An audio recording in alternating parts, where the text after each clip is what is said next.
We're recording and well, we don't have anybody online, but we do have a four or five members of the committee.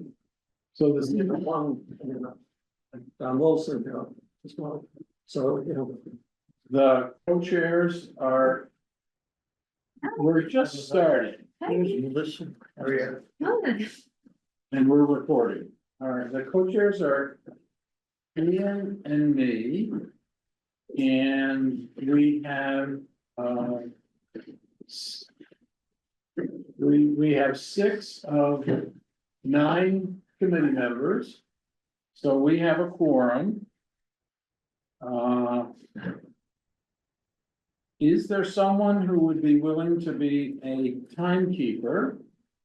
And is there someone who's willing to be a minute taker? Can be the timekeeper. Okay, I could try minutes. you want minutes or do you not want, what do you want? I could do it, yeah. All right, so Let's something else. Yeah. Jimmy's the timekeeper and Brent's the minute taker. Okay.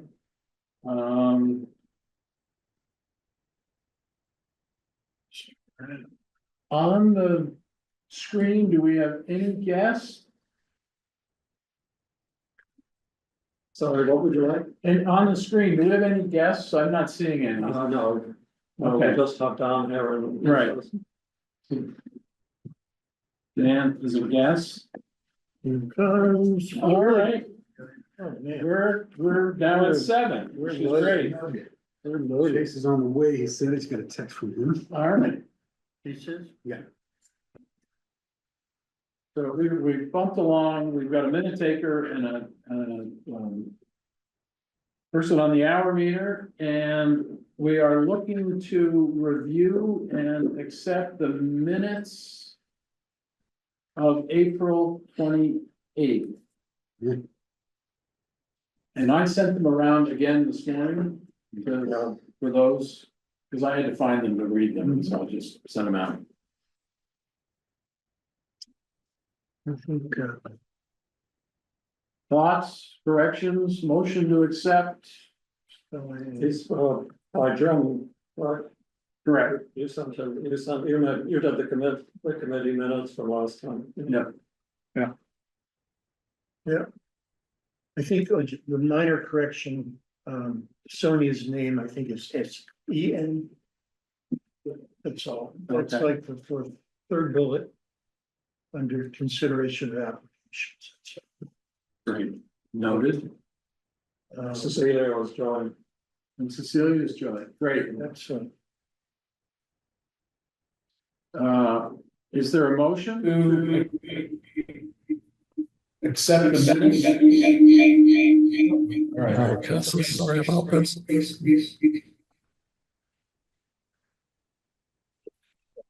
Just a few people. That's me. We have a motion. Can I make a motion? Sure. Is there a second? I will second that motion. All right, got that, Brad? yes. Who moved? Jimmy moved. Jim. And June. Yeah. Discussion of the minutes of the 28th of April? No discussion? It also looks like it's Cecilia Danks, right? No, it's, I think we're missing an S on Cecilia's name on that. Oh, good point. That's. I'm saying. All those in favor and state your name, please. Aye, Julie. Aye. Brad. Stokes, aye. Right, aye. Sam, I. Melissa, aye. Jim, aye. Cecilia, Cecilia, aye. great, it's unanimous, so none opposed then, or abstaining. Any updates from the Conservation Commission or the Trails Committee? I mean, yes, Conservation and Trails. We wanna visit about it. So. I don't have an update for our RCC because I was not at the last meeting. I joined my neighborhood road association meeting, so I have not caught up on that. Also, to my knowledge, as long as I've been on RCC, those meetings have never been reported, so I'll look at the notes and, you know, pass along anything relevant once I hear from it. I guess I will say, about, not last weekend, but the weekend before, I met for a couple hours with a few folks for the UVM climate study that's coming to Richmond in the fall. And we discussed a number of things. And as the representative for both RCC and ACFC for that climate study, I don't really have anything to report at this time, but we're moving things along, and we're going to be talking with Leslie Ann soon to kind of figure out, you know, what the focus of that is going to look like. But aside from that, I got nothing. Trails? Trails in Richmond. Yeah, They're not open yet. Yeah, it's muddy, it's yeah, cold. I suppose I could say that confidently, but. I'm not sure what their. Meeting information consists of. Maybe we can wait for Chase, he can give a quick synopsis of that. Driving on Cochrane Road, the really short trail is underwater. Yeah. Places. By a large degree. Yeah. I'm not surprised. The Once again, river trail was so nice. Such a nice time of the year to use that trail right before the ferns get tall. It's really. Maybe the ferns will be You probably are, you're right, you're really smashed down from being underwater. a little more time. under mud. Just take your kayak down the trail, right? Is there public comment that on items that are not part of the agenda?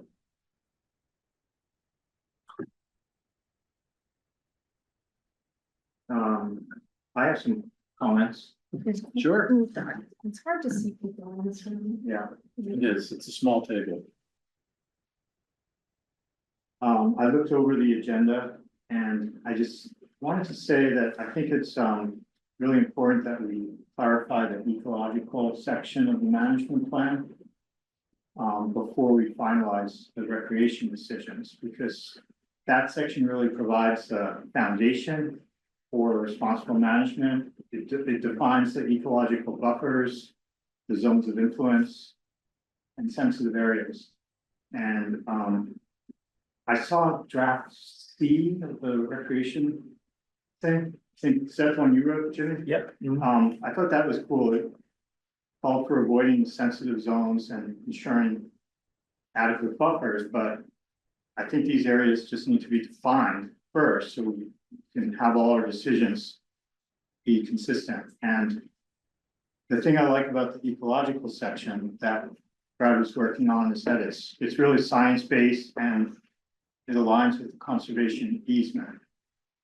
That 330-foot buffer that's in there, that comes from really well-established research, including the work that Meredith Naughton did, and it reflects really what are the best practices for this kind of trail management in New England, which is a lot of the papers that are out there from out west and stuff, but that 330 foot is from the New England areas. And applying those zones of influence will ensure that we're minimizing impacts on recreation, of recreation on wildlife. So I really like that draft that you put together. It's definitely, when I wrote it, I figured that there would be additional information with those types of specifics. Okay. Sam has done some great work. Yeah. That spells a lot of that out more specifically. And I think one thing that I know I've heard. Yes, oh, sorry. Yeah. I like to, sorry, it's hard to get time to comment. I like the recommendation about limiting the areas above the Bass Trail to pedestrian only foot traffic.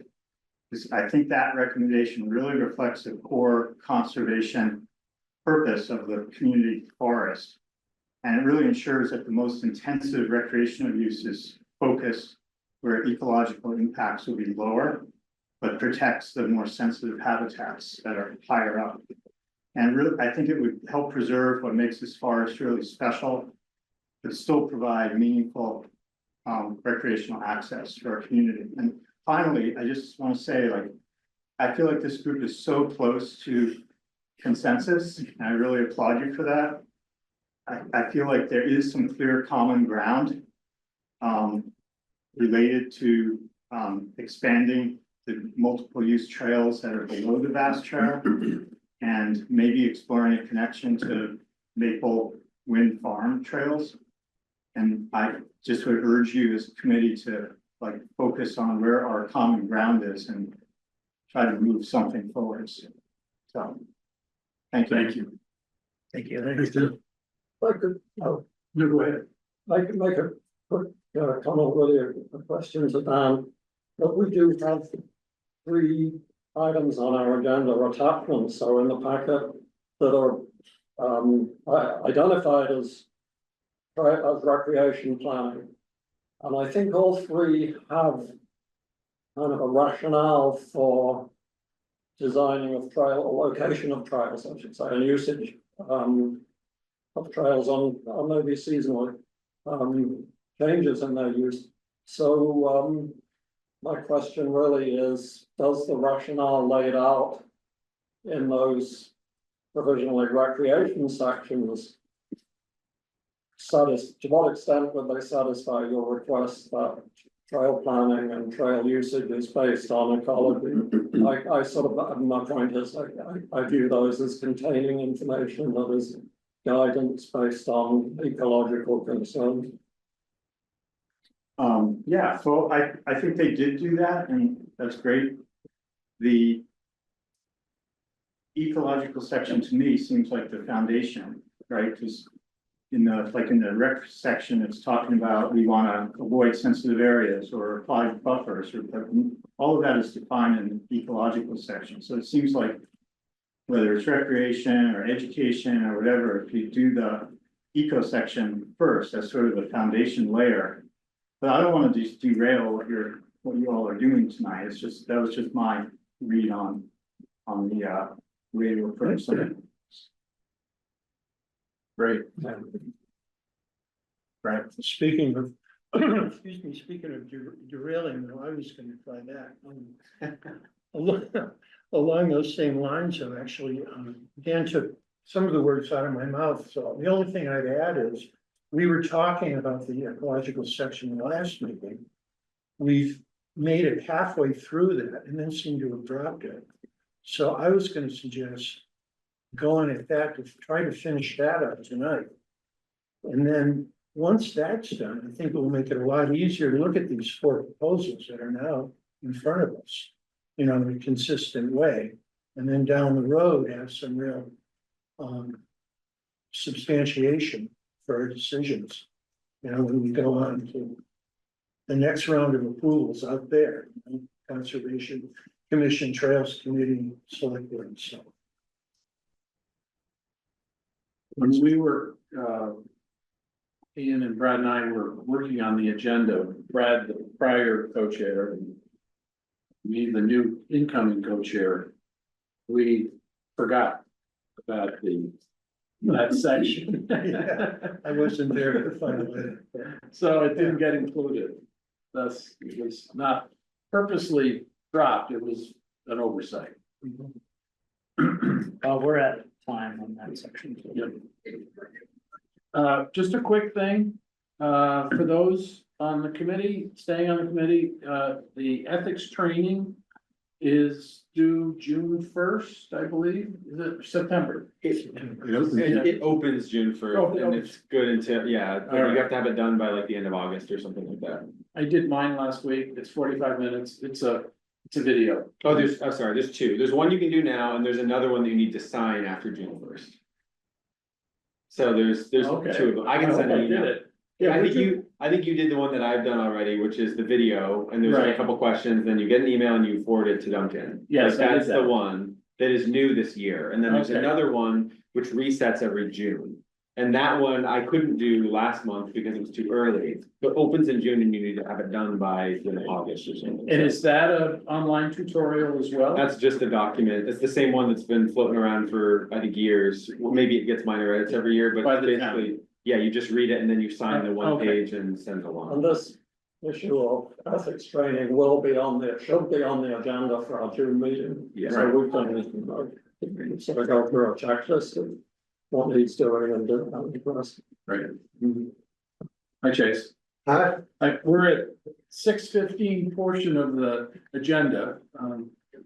And Ian has a couple of comments.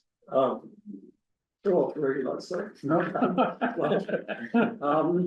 And I hope helpful. I mean, I'm hoping to give some insights that would be guidance for running the meeting and addressing some of the topics on the meeting. So I hope, it's in order for me as co-chair to sort of impose myself before we reach those items. But tell me if I'm getting off track, but the comments I'd like to make are as follows.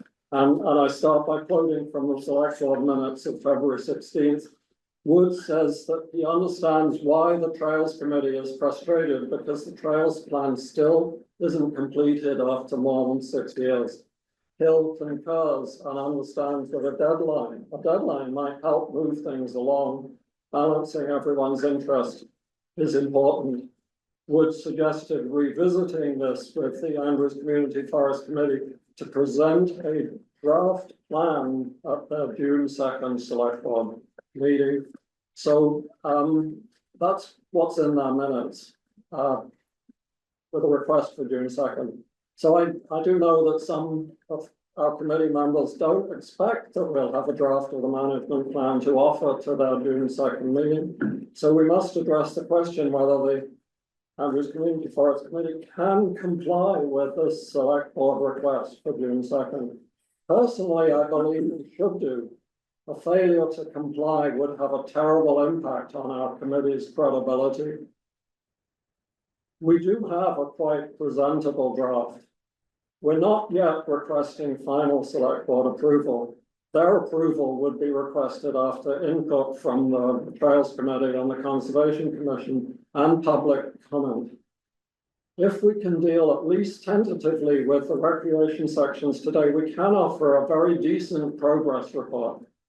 Of course, a constant log jam has been our failure to reach consensus or at least compromise on the question of trails appropriate for mechanized travel, that is, namely bikes. Despite that, we do have a credible management plan. Several members of this committee have dedicated a huge amount of time and effort over the past years to produce a reorganized and updated management plan that reflects many issues. Public input has been incorporated. Advice from the Select Board members and town officials. A new understanding of the impacts of human activity on vital components of forest ecology, also addressing the competing interests of human access and forest ecology, of human access and forest ecology protection based on the state's conservation design principles. There's a land and people recognition. The issues of rights of way and agricultural easements have been incorporated. And finally, proposals for public education have been expanded and rewritten. So several aspects of our proposed revised management plan, which I think merit Select Board input if they're able to give it. And furthermore, draft updates of the management plan as it has been addressed by the committee have frequently been made public by placing them in the meeting packets. So people should be aware of what we're doing if they're following our work. So today our challenge has several components. First, we must find where we have common ground, then identify basic principles for moving forward. We have to recognize any major impasses previously identified as sticking points or challenges and not be hindered by lesser disagreements. Impasses must be tackled by identifying alternative solutions, listing and consolidating them. We don't need to find perfect solutions. We just need to recognize the practical options that may help the Select Board to give us some guidance. This raises the question on our agenda, what do we hope to obtain from the June 2nd Select Board meeting? Finally, to have an efficient meeting, we must maintain order and sequencing of speakers. So over to you, Ryan. Thank you. I hope those comments, are just helpful to, Right. help guide the business that we have tonight. You have 2 more minutes if you wanna. Keep going. I have a couple follow-up questions, if. I'm just looking at the agenda and I see we've got your statement, which I appreciate. I think that helps really lay the foundation for what we're gonna talk about tonight. And then I look at the agenda and I see we have big chunks of time to talk about the management plan. And then there's not a whole lot of time to, there's what, 15 minutes at the end to, consider a motion to approve the material. It seems a little backwards to me that we're not talking about that now, I guess, because we don't know where we're gonna be in 90 minutes from now, and I don't know, I feel like there are counterpoints to submitting what we have to the select board, my main concern being there's a lot floating around right now, and depending on, we've got halfway through the ecology section, and now we're moving on to recreation, we've got multiple recreation plans, there's just a ton of stuff, and I'm not against sending something to the select board to say like, here's what we're working on, but I think that I think we want to be respectful of their time. They meet twice a week, they have a lot that they need to be considering, every month. And for us to send them 80+ pages, probably more, over 100 pages of documents and appendices to look through. To me, I just feel like it's kind of a waste of their time. I don't think we're trying to evade the deadline that was set, but I think that clearly the deadline that was set has been very motivating, and I feel like we've seen a real acceleration in how quickly we've been able to move through, or at least move towards some of the bigger issues that have we've been sort of dancing around for a really long time. But my fear is that either way, we're going to look bad, right? Either we don't comply and we say like, hey, we need a little bit more time, or we send what we have, and I think it's just going to be really messy. And I think that if we're going to do that option, it would be we'd collect the materials and send them along, but also we would want to write up essentially like a statement, basically telling them like, here's where we're at. We could list some of the achievements that you mentioned, as well as saying like, we're not done yet. We have, if we can't figure out what we're gonna, approve for the recreation section and for the ecology section, I think we're gonna have to send them all the different versions that have not yet been approved that are kind of floating around. And to me, that just seems confusing to them, and also might look even worse than for us to delay by a month or two, because it's like, it just looks bad if it's like, well, here's how much we haven't made up our minds that we have 4 different versions of the recreation section. We've got 2 different versions of the ecology section. We have a management plan that's all marked up and has all these comments on it. And to me, that's just a really bad look. I've heard the current state of the management plan described by non-committee members as like currently, like the state, if it were to be sent to the select board, that it would be an embarrassment. And I think we're really close to getting, where we need to be, but I think right now it's just not where the select board is going to want to see it. So I guess that's my fear with trying to send it along and comply with that request, is I just think it's gonna look bad. If I could ask Sam just to clarify. Initially, I thought you were asking for less time discussing the recreations, the competing recreation sections, which I'm hoping we can boil down to one. Maybe we can't, but I thought I heard you asking for less time on the recreation sections and more time to debate what we would agree on, what we would send to the select board if anything, a shifting of timing rather than a shifting of sequencing of our discussions on the agenda. Yeah, I guess I'm just thinking about the way our last few meetings have gone, and we have very lofty agendas where we are sort of expecting to get through a certain amount of material in the time allotted, and we rarely have gotten anywhere near what we've hoped to get done. So I just don't think it's very realistic for us to think that we're going to have things buttoned up in 90 minutes and ready to send to the select board. That's all I'm saying. Can I ask a directional comment? Should we honor Sam's request to continue this conversation for another 15 minutes or so about the select board, what we're gonna present to the select board or ask for a delay and then move back to the agenda. Sure. So I'm hearing one yes, that's a yes. Then would that replace the 15 at the end? That would replace the 15 at the end. There. Is that okay with folks? Yeah. Okay. Yes. All right. Do you think? So you think we should present them something? Like Well- some sort of written statement? Potentially, I mean, I think either way, we definitely owe them something. To not comply and to not send them anything is the worst possible option, because then we're just If we just- ignoring the request and we're not telling them anything about it. I think that either way, we owe them some kind of explanation. Either it's, you know, we're really not comfortable with sending you what we have right now because it's still in pieces and we're getting really close and we can assure you that we've made a lot of progress on the plan. Or we send them all the various materials and we say like, we know this looks bad, but we have made a lot of progress and we're really getting close to fixing this. So like, I guess what I'm saying is like, I think either way, we definitely need to send them some kind of statement that lets them know where we're at. Because we're definitely not gonna have things, we're not gonna have things done either way, you know, so I guess that's what I'm saying. It's like, I think there needs to be,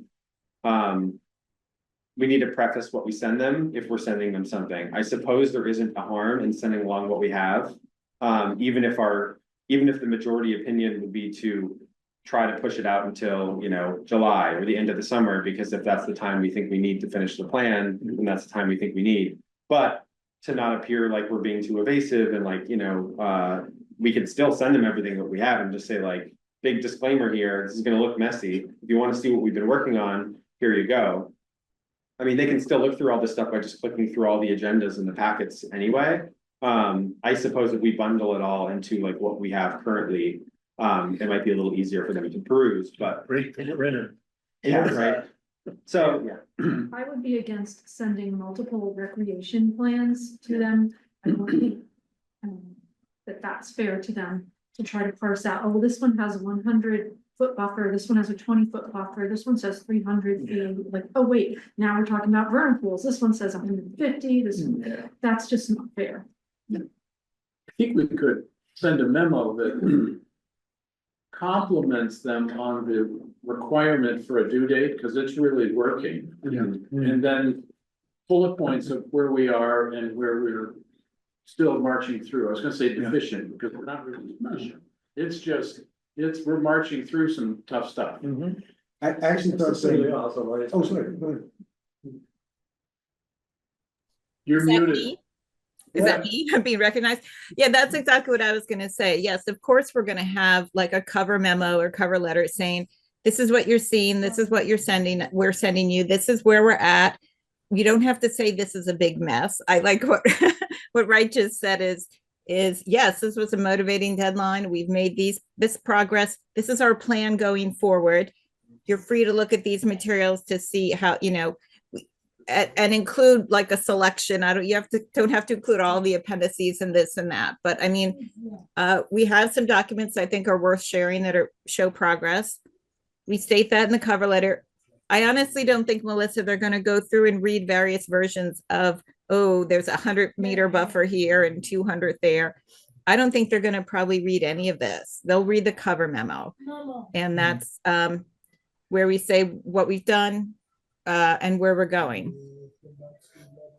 Well, maybe we just send that, just send the memo.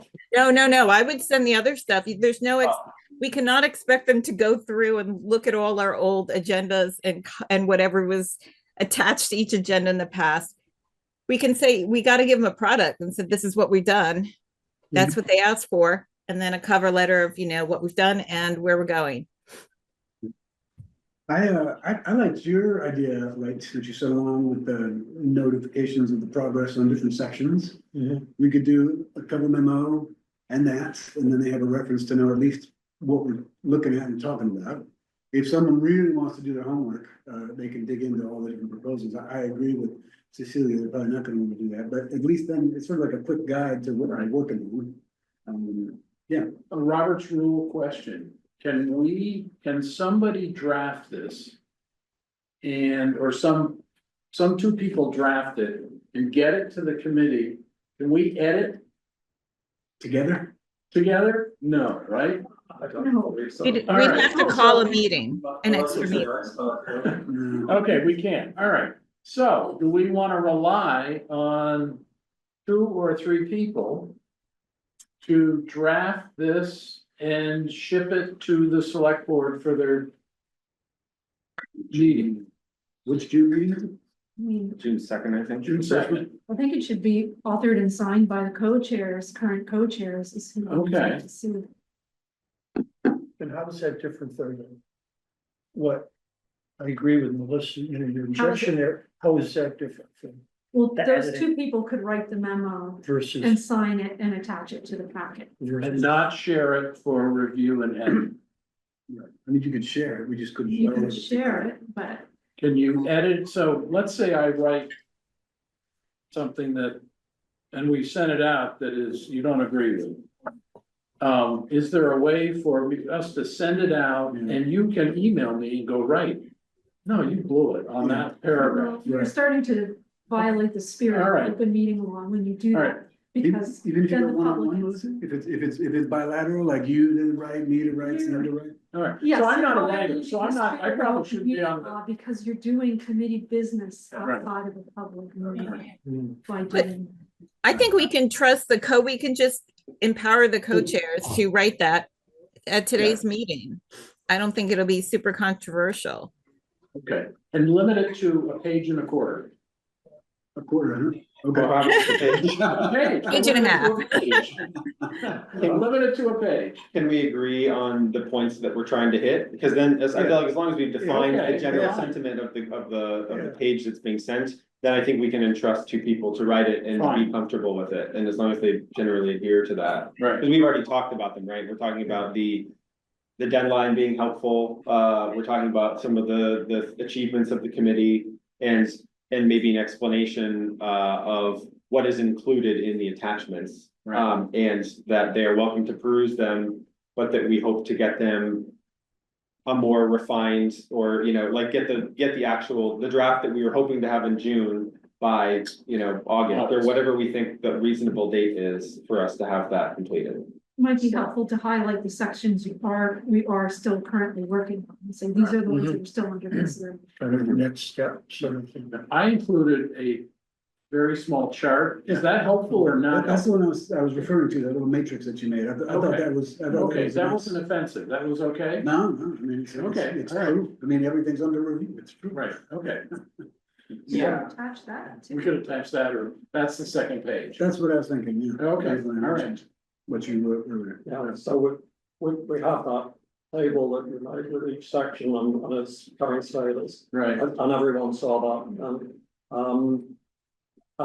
but so what I'm hearing is, despite select board request for a draft management plan, we're not gonna do that. Well, it sounds like we might still send it along with our letter, and we're just telling them, Warning. this isn't. Like, yeah, like we're kind of asking for an extension, you know, like we're saying like, here's what we have, but like, this is not. You know, this is like pleading with your professor when you didn't hit the deadline and you're asking like, I'm close, but like, can I have a couple more days? You know, this is essentially the same thing, where it's like, we're, you know. I'm gonna show you what I have, so you know, like, that I've been doing work, but this isn't. This isn't the product that we were hoping to deliver to you, and it's certainly not the product that's ready to be approved by the select board or looked at by an outside party and cleaned up. We still have a lot to do. So, an undefined extension or a specified extension of 1 month or 2 months, or what would be your proposal or the desire of the committee in terms of an extension? I think by the end of the summer, so like a few months, like, yeah, like, first Yeah. meeting in September? yeah, like to have it to them by the first select board meeting in September, because they What meet if we twice. just say we'll talk again in a month, I guess, keep that deadline kind of We'll do- looming and That's a good fresh. idea. Yeah. We'll do it by the end of the month. Keep just push it by a month, we will revisit this in a month and keep a deadline kind of looming. do we think the select board wants us to send them a statement once a month? Or do you think they would rather just no And I think- realistic deadline, expect it, and then have us, return to that I deadline. think you'll have your answer when you submit this paper and they look through it and they might say, we want to see you stat or never come back here. Yeah. We'll see you in 2 months. If, I think that they'll give you the feedback about what they want for the next step. But are you thinking we need to keep the pressure on, Jim? Is that the logic? I do, and I think the select board wants that as well, right? And I don't know, I wasn't at the meeting, but I watched the video of that February meeting and it felt like there was definitely some, yeah. Well, it's interesting because it was sort of a self-imposed deadline because they weren't asking us for it until we went to them. Right. And then they kind of batted around a few thoughts about when we might be able to get the management plan to them. One of the things that was mentioned, although I don't think taken that seriously, was a deadline of a 1 year, which is not what they went with, it was a few months. But I think that is an indication of how they are flexible on the timeline, and I don't think we want to abuse that flexibility, but I do think that it exists. And I also am just really want to be, like considerate of their time. They're super busy, right? They have super long meetings twice a month, and it's like, I just really don't want to waste their time by sending them along some stuff that's not really ready for their review. Clearly a lot of people in the town want to see this management plan like moved along and we're making progress. But in some ways it's almost, like poking at the wound by bringing it up and, versus just trying to like get it done and let it heal versus like every month going back and being like, well, here's what we did. And here's like why we're still not giving you a draft, the draft. I just don't think we're going to have it in a month. I think that if we keep this pressure and the momentum that we've had for the last, 3 or so meetings, I think we can realistically have it done, by August. And maybe we get it to them early and that would feel great, right? They might be able to fit it in earlier. But I just don't want to lead them on into thinking that we're going to have it for them in July, because I really just don't think that's realistic. Yes, to see the as a risk. yeah, so I guess I need some clarity, in what they were expecting us to get to them, because I also saw on the list that when we do have a final, more or less what we think is a final draft ready for review, it's going to go to the Conservation Commission, the Trails Committee, public comment, and Vermont Land Trust before we're asking the select board to approve it. So is what they're asking for is just to see our complete plan before we go through all these reviews? I'm trying to figure out what we're promising them in September, and I would vote for the second second meeting in September rather than the first, just to give us a little time to think. We wrap it up in August and then we have one more spare meeting. Like you said, if we get it to them earlier, then that's fine. But September is still September, and give us another 2 weeks. I'm sure we'll need it. But the question is, what are they expecting? Are they expecting the one that they're supposed to vote on, or just a complete draft that then will go through all these other review processes? I bet they're not thinking they're gonna get something that we're asking them to vote on. What I would think, realistically, all we can give them is a kind of a rough draft, right? Where all the content is No. right. Yeah, But I'm asking before- about like in September. So, as we know, what we get them by the second, that's not going to be that. But do you think what are we promising them in September if we're promising something? One that's gone through all those reviews that's ready to vote on, or just a complete draft that we'll now push through the review process? To me, it would be a complete draft. I mean, it would be the preliminary draft, maybe we could call it, before it goes to the editor, who will, clean it up, I'm sure. I was wondering what happened to the editor step. Okay. Yeah, and then, after the select board sees the rough draft, right? Then I would say, go to the editor, then give it out to other people to read, because it'll probably be easier for them to read, after somebody's gone through it with a full, clean eye. Yeah, go ahead. Well, I just think, I think they would be happy with, if we manage to do that, then, and the rest of the process flows from that initial thing that we're turning in, I think they would be more than happy. Yeah. It's more than we've given them in Years. the time that I've been here, and more. And I mean, the only flaw in your metaphor, Sam, is that if we don't write it, the professor has to write it or find a bunch of new people to write it. So Well, sure, they're sort of dependent on us to come up with a product one way or another. yes. Another minute on this? Yeah, Sam? Yeah, I wanted to share, Oh, I'm sorry. I thought, I like the idea. I would just advocate for in the communication being really clear that we don't expect the select board to put energy into this draft and like with the aim of saying we want their best review and energy when we give them something in September. And so say, we just want to, for transparency's sake, show you everything, but Right. the expectation is not that you dive into this. We want your real feedback when we get you something that represents our best work. Right. I would echo that sentiment as Yeah. well. And I will say from the select board meeting, because I was there, the issue or the point of should this be the version that's been viewed by, you know, other committees, came up. And the response from the select board was, if you can fit that in, great. If you can't, you know, then that's fine too, and we'll do it afterwards. So like they didn't even really know how to respond to that, because this is that's kind of a special situation where a lot of committees are not beholden to other committees. They're like communicating with them directly in such a way that you are swapping information around. So I think if we get the preliminary to them, that will be, you know, they'll be overjoyed if we can have a clean draft, even if it's like, it still has to be passed around a couple more times, like it's, you know, that is a huge landmark for this committee. Thank you. Thanks, Sam, that's time. Sweet, great. So just, could I just wrapping things up? My concern is that kicking the can down the road is placing a requirement on this committee to get some work done. My experience, I think it's fair to say that 2 hours a month of committee time is not advancing things at an adequate rate to get things ready for September. I may be wrong, but if we're going to get something, if we're going to commit to getting something ready by September, we've got to commit everyone, you know, pulling their weight and working hard on this, as well as showing up 2 hours every month. Are you suggesting 2 meetings a month? Whatever it takes. Okay. Doing homework, I guess, is Right. really important, coming well prepared to a meeting, rather than debating things within a quorum of this committee. Right. It would feel important before we dive into that to have some consensus from the committee that they want to redo this whole management plan, because we never voted as a whole committee that we wanted to spend the last year just editing the management plan.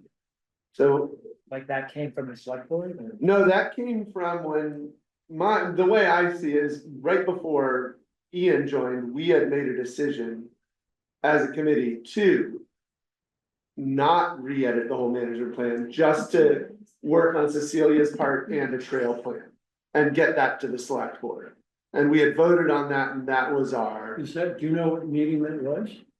I It don't was- remember It's that. gotta be at least 2 years. yeah, you were there. I was there, yes. And so that was something that the whole committee agreed to.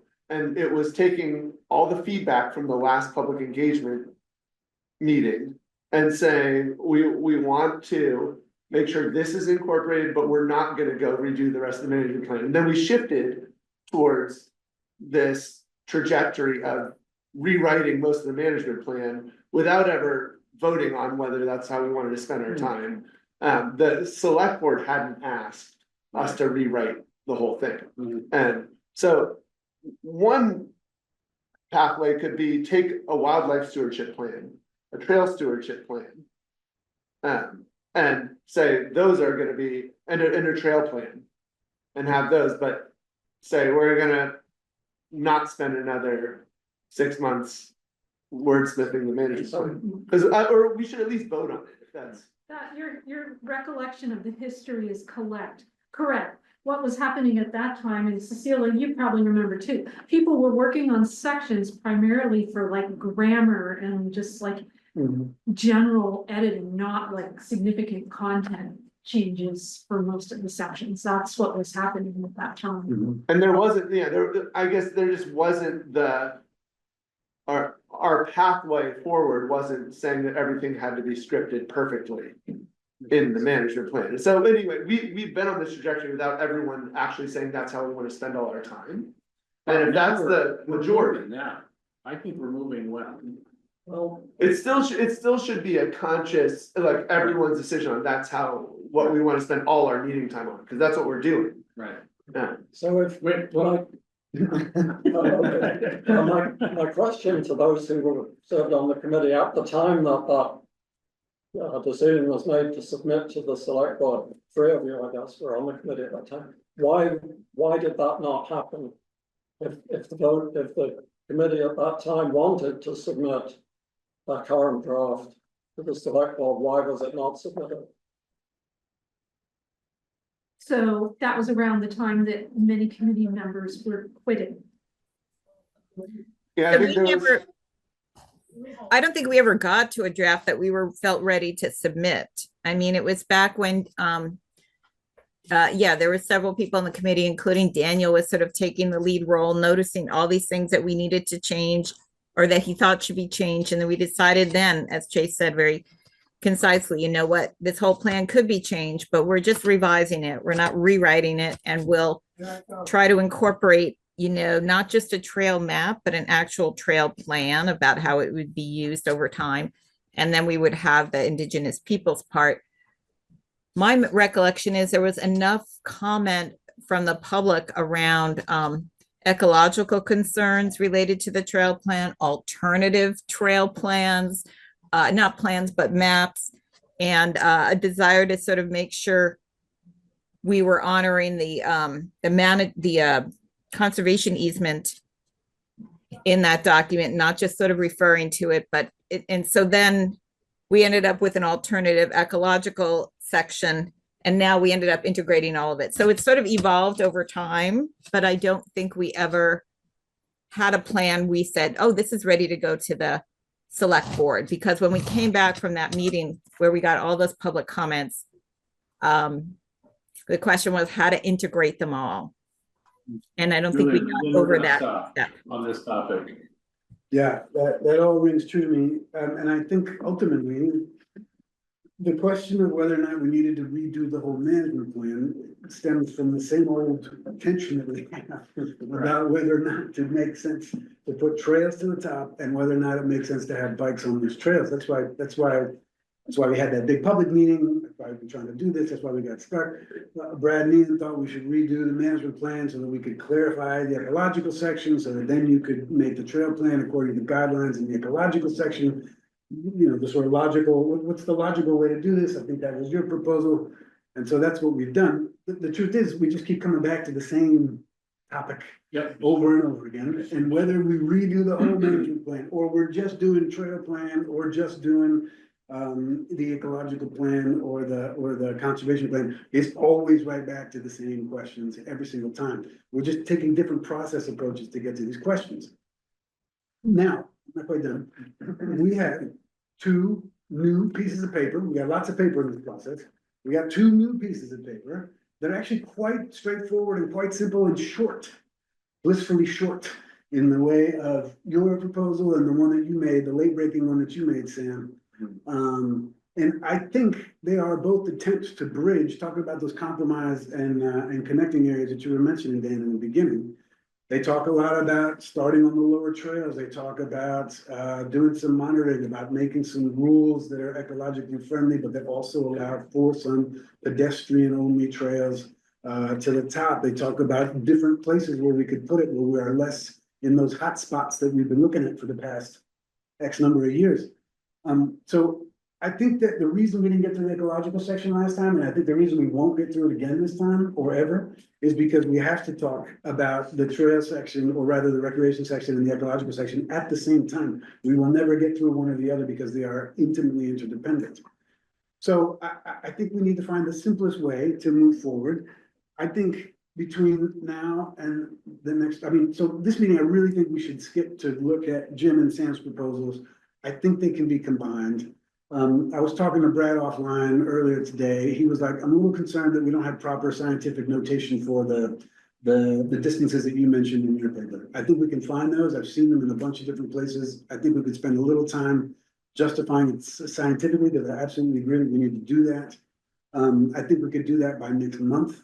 I think in the summertime, we could actually start working on those lower trails and cleaning some of that stuff up and simplifying the spaghetti bowl into some really easy walk-only trails that we could get done in the summer. I think we could finish, if we could find enough common ground in Jim and Sam's proposal, we could, if we knock that out, education, indigenous stuff, ag, forestry, that would all just fall into place. It would not be hard. That stuff's basically done. It's basically done anyway. Right. So if we could get through that, we could very So I'm easily gonna- get to the fall. I'm gonna cut you off just so Okay. we can flow with the meeting, just for a second, Yeah, yeah, if I yeah. may. Yeah. So there were two suggestions that I came into the meeting hearing. And the second one was, should we delay in this meeting the recreation section and bring back up the ecological section? That's one. And then the second one is, we've got 4 versions of the recreation. How do we work tonight and then over the next month or 2 weeks to make 4 into 1? Right. So the first question is, do we want to work on the ecological section for a half an hour? Because we forgot to put it on the agenda. So I guess my point is that we're never gonna get through that if we're not talking about the rec at the same time. And we're never gonna get through the rec section if we're not talking about the ecological part at the same time. They go hand in hand. I don't think we can actually fragment them that way. That's why I like the Jim and Sam approach, which sort of combine the two at the same time. And I think we need to hammer through that. I think we'll get a lot further than we will trying to go through one section and the other separately.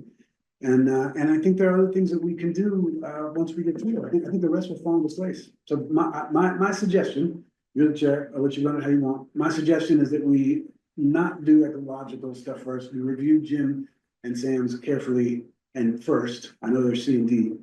And then we see where we build from there. I really think we can build something out of those two things. All right. Other comment on ecological, Brad? Yeah, I disagree. I mean, I know what you're saying, but, and it sounds expedient, but, I think if we get the ecological stuff down first, it's gonna feed everything else. Otherwise, man, we're just gonna keep bumping into the ecological stuff and trying to fit ecology into into the recreational aspirations. It's like if the town. Say somebody wants to fix the speed limit on Huntington Road, right? You're gonna have people that want it 25 miles an hour, people want it 50 miles an hour. If they sit in a room and just talk about that, you'll hear good arguments for each, 25 and 50. The answer, though, is to get out there and look at the road. What can the road actually handle? Right? And the ecological section is aimed at figuring out what can that forest actually handle? How can we protect it and still provide use, as the easement wants us to do? On a whole raft of things too. And to sort of, subjugate it to recreation or any of the other uses. I don't think makes a lot of sense, and I think it'll only stall it. I think we can speed the process. Now, speed it down the road when we can point to solid ecological reasons for stuff instead of, well, this is what, we just figured 212 feet, that we compromised on. Well, where'd that come from? The compromise isn't gonna protect the forest. It's gonna make us happy, maybe, but it's not gonna protect the forest, which we're responsible for doing. Yeah, but Brad, we're also responsible for combining recreation and Sure, management. So absolutely. that's where No, I know the that. compromise either should exist or it shouldn't. It sounds like you're saying there shouldn't be a compromise, right? No, I'm not saying that at all. I mean, I think every version of Right, this Sam, is a great choice. Because I'm not saying that at all, because, you could, Sorry, but so Charles recognizing Cecilia. oh, I'm sorry, go ahead, Cecilia. Yeah, sorry, just the way my brain is working right now and how I'm trying to wrap my head around this. And the fact that it was warned, I would like to do the recreation first because I feel like I have a good handle on a lot of the issues in the ecological. I want to see how these different versions vary and what was behind that in creating them. So I would, if you're asking which to do first, for my thinking, I would like to do recreation right now. So are there other comments that have not been heard regarding ecological or recreation first? I'm looking at folks that may not have spoken. I'm flexible. I guess I feel like what I submitted, and which I apologize for being so late, is I didn't necessarily see it as a recreation section. To me, it's kind of like Julian was saying, I feel like it's kind of a combination of both, like I was basically riding off of what we talked about last meeting, the fact that the dividing line of vast seemed pretty unpopular and contentious, and we almost like took a vote at the end of last meeting to remove that line.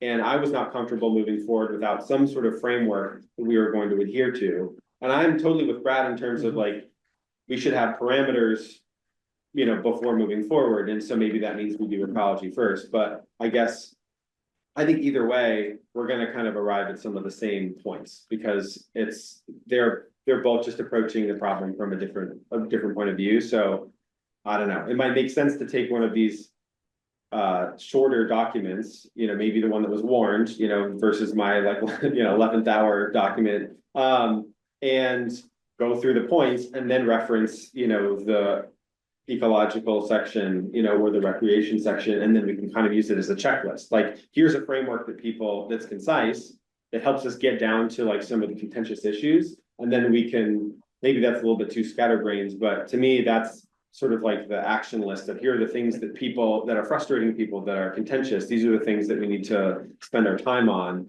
And it might involve going back and forth and sort of, weaving these two together so that, there aren't conflicts between those two sections. Did you get answered? I'd like to do the recreation, and I think we'll get to the same issues. Okay. The majority would like to start with recreation, so that brings us the next question. So we are gonna do ecology in this meeting, we're gonna, just for the timekeeping, which are. No, I don't think we are. Do we want to vote? It's gonna be clear. On the agenda. Well, but we've done things that are not on the agenda, but Yeah. I don't think we're gonna get to it. Maybe we will towards the end. But yeah, do we want to vote recreation first or finish up? Maybe, how about if we just say that recognizing that the ecology is the final determinant on a lot of this recreation stuff, but it doesn't necessarily have to go first, but it's sort of a. So we It's backtrack on recreation after we talk ecology. If And- need, and if read- need and be, read yeah, the if references. Brad, if you feel like there's something that ends up in the recreation section that violates an important ecological premise, then yeah, we should revisit it. I think that's fair. Well, I see that coming. Therefore, Well, and yeah, like Sam said, in the recreation conversation, Yeah. let's bring those out and make sure we all agree, or recognize how we disagree. If nothing better. Does that make sense? so it just sounds like we're gonna end up having to rewrite that section, rewrite ecology for what we end up with in recreation. And then when we go look at forestry and see how that sinks and say, well, we better back up. How about if there are things in the recreation content, like that I put in, the stuff that Sam put in, that are really, did we need to drill down into, or even just remove? Let's talk that through. I was hoping that what I put together was stuff that would not have to be removed, that we could all agree that it was common ground and it. So I'm not saying it is, but let's discuss that. If something needs to go, then pull it out and not. We're out of time, let's do it. All right, Yeah. so, I don't think we need to vote. We're hearing, I think that's the sense of most of it. that's the sense of the conversation. All right, so now we've got 4 documents. And chime in, please. Oh, yeah. Please advise, a majority of you, please advise which of the 4 documents we're gonna put up on the screen. Oh, yeah. I would C. suggest, What? yeah, I would, C. right, I would suggest we start with C. Then who's gonna, right, Ian's gonna put C up on the screen. Do we eventually see them all? Yeah, let's see. It depends on how I much don't- time we have, right? So A and B just get thrown away because Let's look at C. I like C and D. I'm not saying, but I think they all deserve an airing. I think they do too, and it may or may not happen during this meeting. I feel like we gotta go through and we gotta figure out what we like and what we don't like, and then move on to the next one, and then, you know, maybe we're deleting stuff or marking it red, and then we go back to A or B and we decide, okay, so now we're gonna take our changes from C and D and then mark up A a bit, and then we have what we need, you know, I think these are. And I'm hoping that if we work well on C, that a subcommittee could work, A working group of a working 2 group, people. well, but we can go 3. You better talk to Josh. There were 3 of us in a meeting last week with Josh and he was fine. He was with us. okay with. He was fine with We 3. got pulled in front of the select board for that very I topic. think and they it- were thinking the committee was 5 and not 9 or 7. Okay, We are 3 is clearly a minority. Yeah, Question, that's what I would think. Yes, can there at some point either be public comment on C? Or of course. can I just participate in the discussion? Definitely public comment. Yeah, I think we should. and Whichever we- if we're a small enough committee, if it's the wish of the committee, we will take comment during the meeting. Some boards don't do that. Well, it says on our agenda, it would be public comment with each agenda section. Fine, that's fine. Thanks. Yes. before we dive in, I would like to just make a quick historical comment. The original, to all of you, anyway, recreation section did not have a delineation of no trails above the vast trail. So the talk of removing that or voting to have that removed, that was from the section that Brad wrote, which I believe is listed as B in the packet. So just some historical context that was not in the draft management plan as it stood prior to people trying to rewrite the section. I don't think anyone said it was in the original. Well, we were- the conversation that's been having here, people Well, have been 'cause it- saying, let's vote on removing it. So I'm saying it was never in there. No, it's just in one of the proposals. Right, so We were told. I'm just providing some historical C1 context. or 2 or 3. Which one are we bringing? C3, it's called. C3.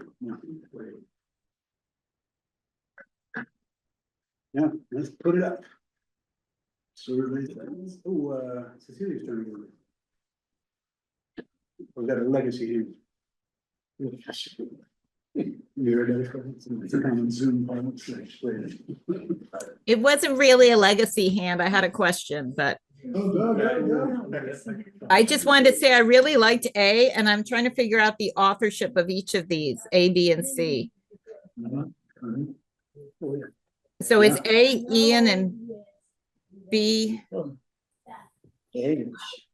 I think that's Thomas Jefferson. A was from the original draft management plan, I believe. Is that correct? Well, and then I think it was rewritten over time, Melissa, you know, it's a whole bunch of.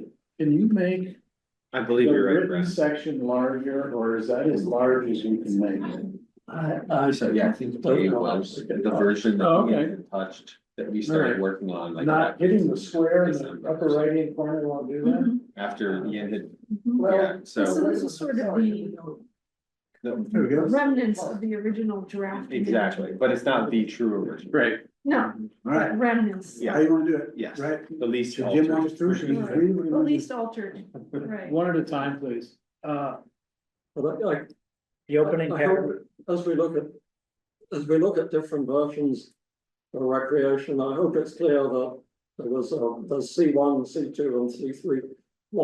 C1 is called version A, which is the version that was in our packet like 2 months ago, and then the C2 is version B, which was in the packet 1 month ago. And then C3 is the one that came in just recently from Jim. Is that So C2 is the one that Brad wrote. Is that correct? Yeah, that we had on the packet a month ago. I mean, A is the one with the most comments on it. I think that was Either A circulated. or C, I can't go with both.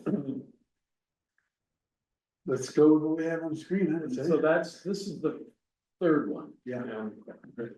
So if the author wants to speak about it, Well. The opening paragraph is Brad's opening paragraph. I thought he did a very nice job and that should be preserved. I think I changed the.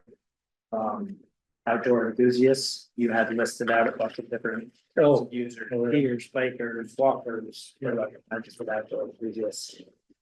But Just a quick comment on that, what I would do, Jim, take that last sentence and make that maybe your first objective. You know, and begin at the word continue, that's all. oh, right, yeah, You know, and it's Okay, good. also more of an editing comment. Yeah. And we don't want to get bogged down in that, so we could skip that. yep, and so, yeah, and so I just tried to just make sure. You know, everything that has been discussed is represented somewhere in this. Not that we can't add more, but, and then also, you know, I would say the main goal was to put forward a significant compromise, which is pulling mountain bikes out of the conversation for connecting the sunshine. That feels like a pretty smart path towards compromise. So it's like, yeah, just given how polarizing. can you move the page up or is it down? So that we can see all the objectives. Thank you. It's also something that talking with Sam, something that I knew his work would, I hoped his work would contribute towards, which he did. That I was really excited to see the information that he sent, because I do think they go together. And, you know, there's probably some little things about that need to be rectified, but nothing major. Under objectives, number 2. Is Yep. there, we've got wildlife passages, the word that's often used is connectivity. Is that something we should use or should we stick with passages? Well, I think wildlife corridor is also used, Okay. and is mentioned on some of the maps. I mean, I could be completely wrong here, I'm not an ecologist, but connectivity to me is always confusing because we talk about connectivity for wildlife and we talk about connectivity for trails. And so I think it needs to be more specific than just connectivity, and I think wildlife corridor is, those are like the very clear, like that central ravine in ACF is a clear wildlife corridor. You know, there's a lot of animal traffic that goes through there. It's marked, it was like if it on some old Ethan's maps and. So you're choosing passages, and I'm not I'm lightly challenging, not Yep. not purposely challenging. I think that's like corridor is a better way to put it, so. Yeah. Yeah. But you also have, in there, but your habitat, right? So what I was gonna suggest on that was to shorten it. Instead of wildlife passages and habitat, and just say ecological integrity and functionality, which is a phrase you see in the Vermont conservation design stuff, and that covers all that. You know, we don't have to get down to, you know, so components of it. What were your keywords there? You said, Ecological integrity and functionality of the town forest. And I think then you could put a period there. yeah, that makes sense.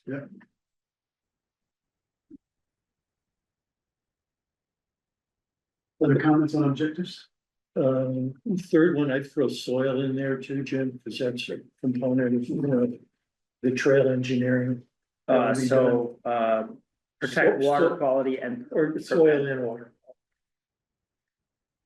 like erosion specifically, or Yeah, the soil loss is the big fear. You know. so protect water quality and And soil, prevent erosion, soil loss would be. prevent soil probably loss. that would cover enough of it. For now. Just, sort of, Just with the rain, this is a sideline, with the rain we are having in the last 3 years, our property is changing enormously. Oh, yeah. I need to, Same. I need to own an excavator to, I'm not going to, but to try to stabilize the erosion that is occurring. It's really, it's so sad. It's just awful. All right, management guidelines. Can you give this up?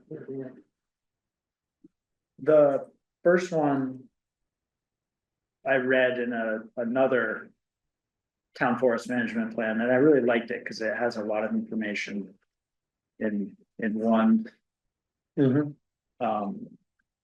So that one I lifted. The rest I tried to just speak to the things that have been talked about.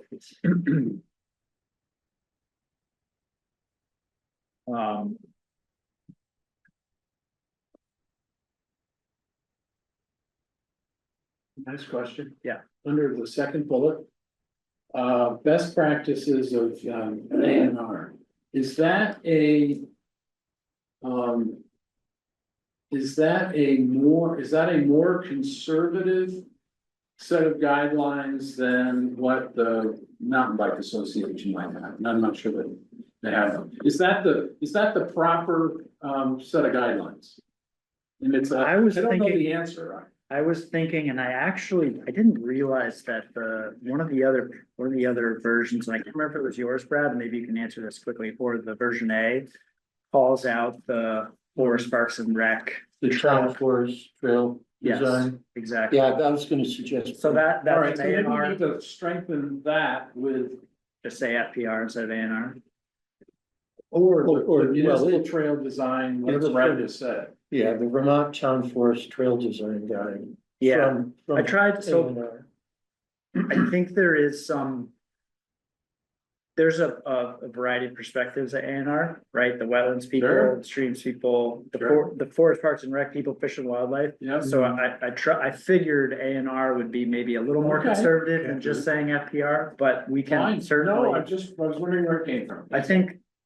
So in my experience working with the state on building trails, you'll get input from each of these different agencies. Sometimes they're contradictory, Yep. or I guess are they divisions within our A&R? Yeah, Um, I'm fine with it. I'm just. Okay. On the same bullet, number 2, you're referring to trail stewardship plan. So does that exist? Where we? no, and so that was what I was thinking Sam would put forth, and you called it, what do you call it here?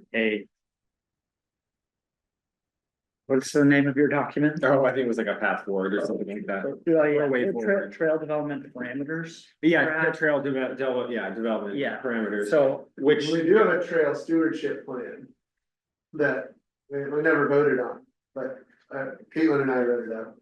maybe I yeah, read, it's been a while since I've looked at that. Yeah, I think that, if I recall correctly, that didn't necessarily call out like ecological buffers. No, the goal It more was to- like a. the goal was to be like a guide for. Like maintaining like a running, the- yeah, And, maintain. I mean, it called out like using monitoring as a guide in Yeah. continual assessment, Yeah, so there was some overlap. yeah. so the way I was thinking about that, I would swap in a trail development parameters. Like basically what Sam put together. That's what I was hoping, that we would have something very specific that said. The buffer to a vernal pool is this, the buffer to the dry oak stand is this. That sort of thing. Where are you now? I lost it. So Ian was asking about. Yeah, the trail stewardship plan. I should have put that in quotes maybe, or called it out some more Oh, I see. specifically. At the very end of my document, it just says trail stewardship plan, ... But I think what Sam's Okay, put that's- together was more what I was envisioning as a guide to. It's sort of like what you were speaking about, Daniel. Dan, sorry, Dan. Just being specific about the ecology and how buffers are maintained and such.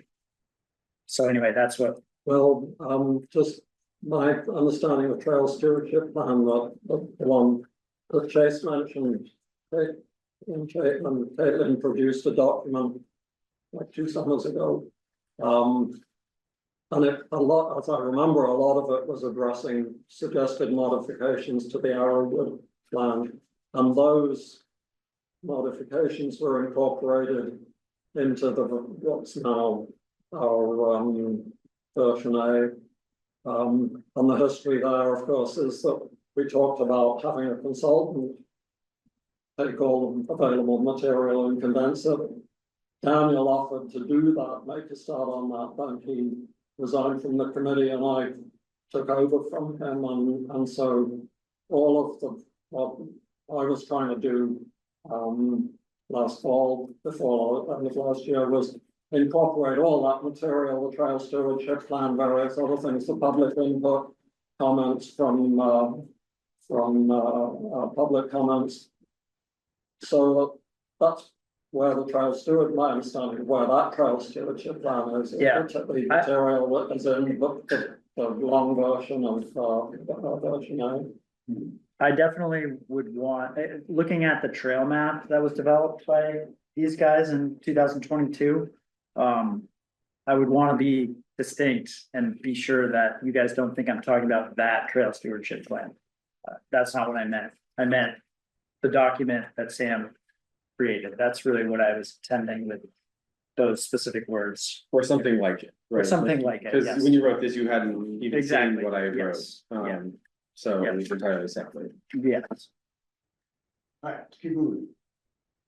Okay, The fourth bullet, could we back up just to bullet one quick? Jim, that. Yep. Item number 3 in the first bullet, connecting to trails on adjacent land. Seems like, it's like a big out.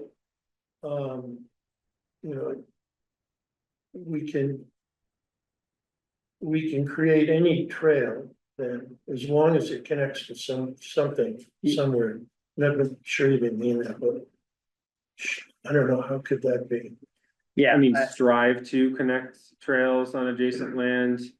I mean, that's kind of some of the language, I was trying to figure out when I wrote my write-up was trying to be as responsible as possible, but leave room for interpretation, I guess, just in terms of there are some things that should be strict rules. I feel like anything that's in the easement, right? Mm-hmm. You know, like we need to follow what the easement says about protecting dry oak and vernal pools. And so those are things where strict parameters are necessary because we shouldn't be fudging those boundaries. And then other things that are, that are less, I don't know, less important, like a intermittent stream or something is doesn't necessarily need a 100 meter buffer on it, so I think that it would be strive to connect trails to adjacent land, permitting that it doesn't violate, the parameters that we're setting for trails. and the way I was reading this, and maybe I misunderstood it, but was really stick with existing roads, logging roads and such, Right. except for these other criteria. So if there's a woods road that connects to BYCC, that's preferable to building a trail that's separate from the woods road. But if there's not a woods road, there's not a skid road, a trail might provide a way to connect. I mean, that already exists, I think now. You're right, in Because that of that, case- because of vast, there is at That's least a a good couple example connecting of, points. a potential connection on. Yeah, I like that section because I think it's. Giving you flexibility, I think Cecilia said at the last meeting that the skid roads might not always be the best route. A lot of them are steep or prone to erosion, so this gives you the ability to have the best possible trails. Yes. Yeah, with the idea that you're gonna stick to existing skid, a lot of the forest roads up there are quite nice. Yeah, But so you'll stick with them unless there's a problem area, and then you're allowed to build better quality trail around it. So Yeah. I thought that's. Yeah, I agree. I really like the way that gets around that. That's really good. So we have three currently, 3.5 permanent gates. So we might add an S to gates. oh, I didn't know that, I thought there was just the one.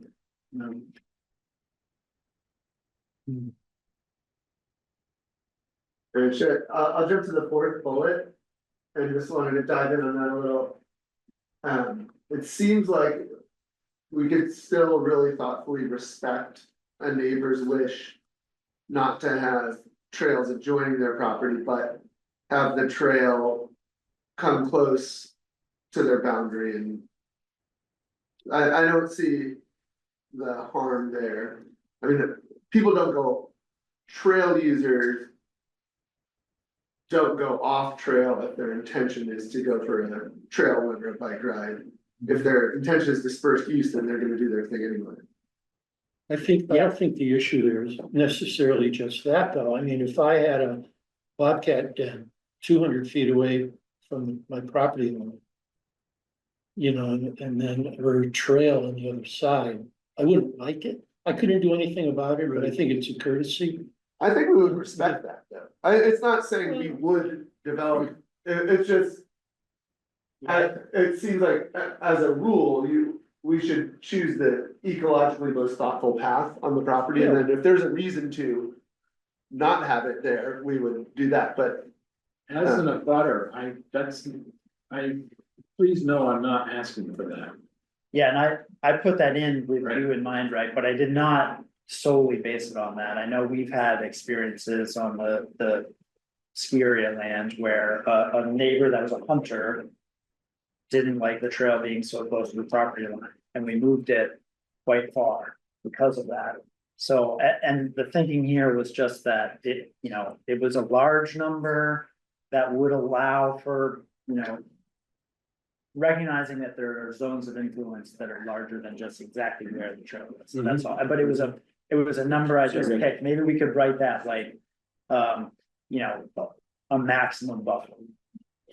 Cause maybe you could go 800 feet away, which would be even better, or maybe, you know, there is no reason you couldn't get closer to, and, you know, like Ray was saying.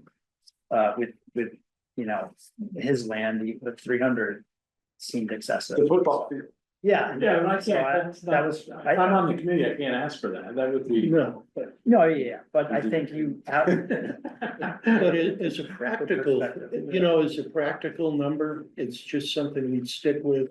We could justify if somebody complained because they had a, you know, a bobcat den 400 feet away, we'd say, well, I'm sorry, but you know, 100 meter, 300, 330 is what the state here goes with. And that's what we're respecting, and then maybe bump it another if anyone cared, but otherwise, every time we get. Near the, you know, we'd end up having to do ecological assessments beyond our boundaries. I would propose an offer to keep. Well, Where if it was important to the landowner and there was a good reason, we would. accommodate, but- Strive, perhaps, instead of keep. I'm just saying, let's say a budding landowner had. Zero qualms with Yeah, and I think, that. Also, let's say there's only one way to put a responsible trail in and it's within that boundary, but it impinges on no ecological zones. Right, Then we've self-imposed something. yeah, that's what I'm just saying, for it's the like, sake of like a property boundary. I think having it as a value of like, give people space. And Maybe give, that can be rewritten to give neighbors space. yeah, where feasible. Right. what about wildlife? Well, Well, that's a whole, This is specific to neighbors, not wildlife.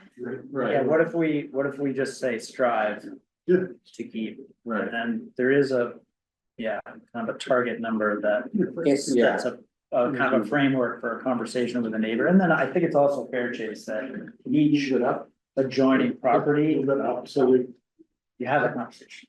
Yeah. It's not inconceivable that maybe that's everybody, an ACF. We put it Down a down a little. little committee that Yeah. also would be Yeah. the adjoining with neighbors. Thank you. Whoops. Not at this. Collaborate is where we need to be. Yeah, I can just think of a few No, places I know of that are close enough to the boundary that might have like a seep or like a vernal pool or something, and it's No, like it go down. makes I'm sense to sorry, not down. put a trail there because it Down. would be too Down. close to put Oh, something okay. responsibly, so. Yeah. I think- 4 or 5. Yeah. Sorry, I got it. Don't collaborate.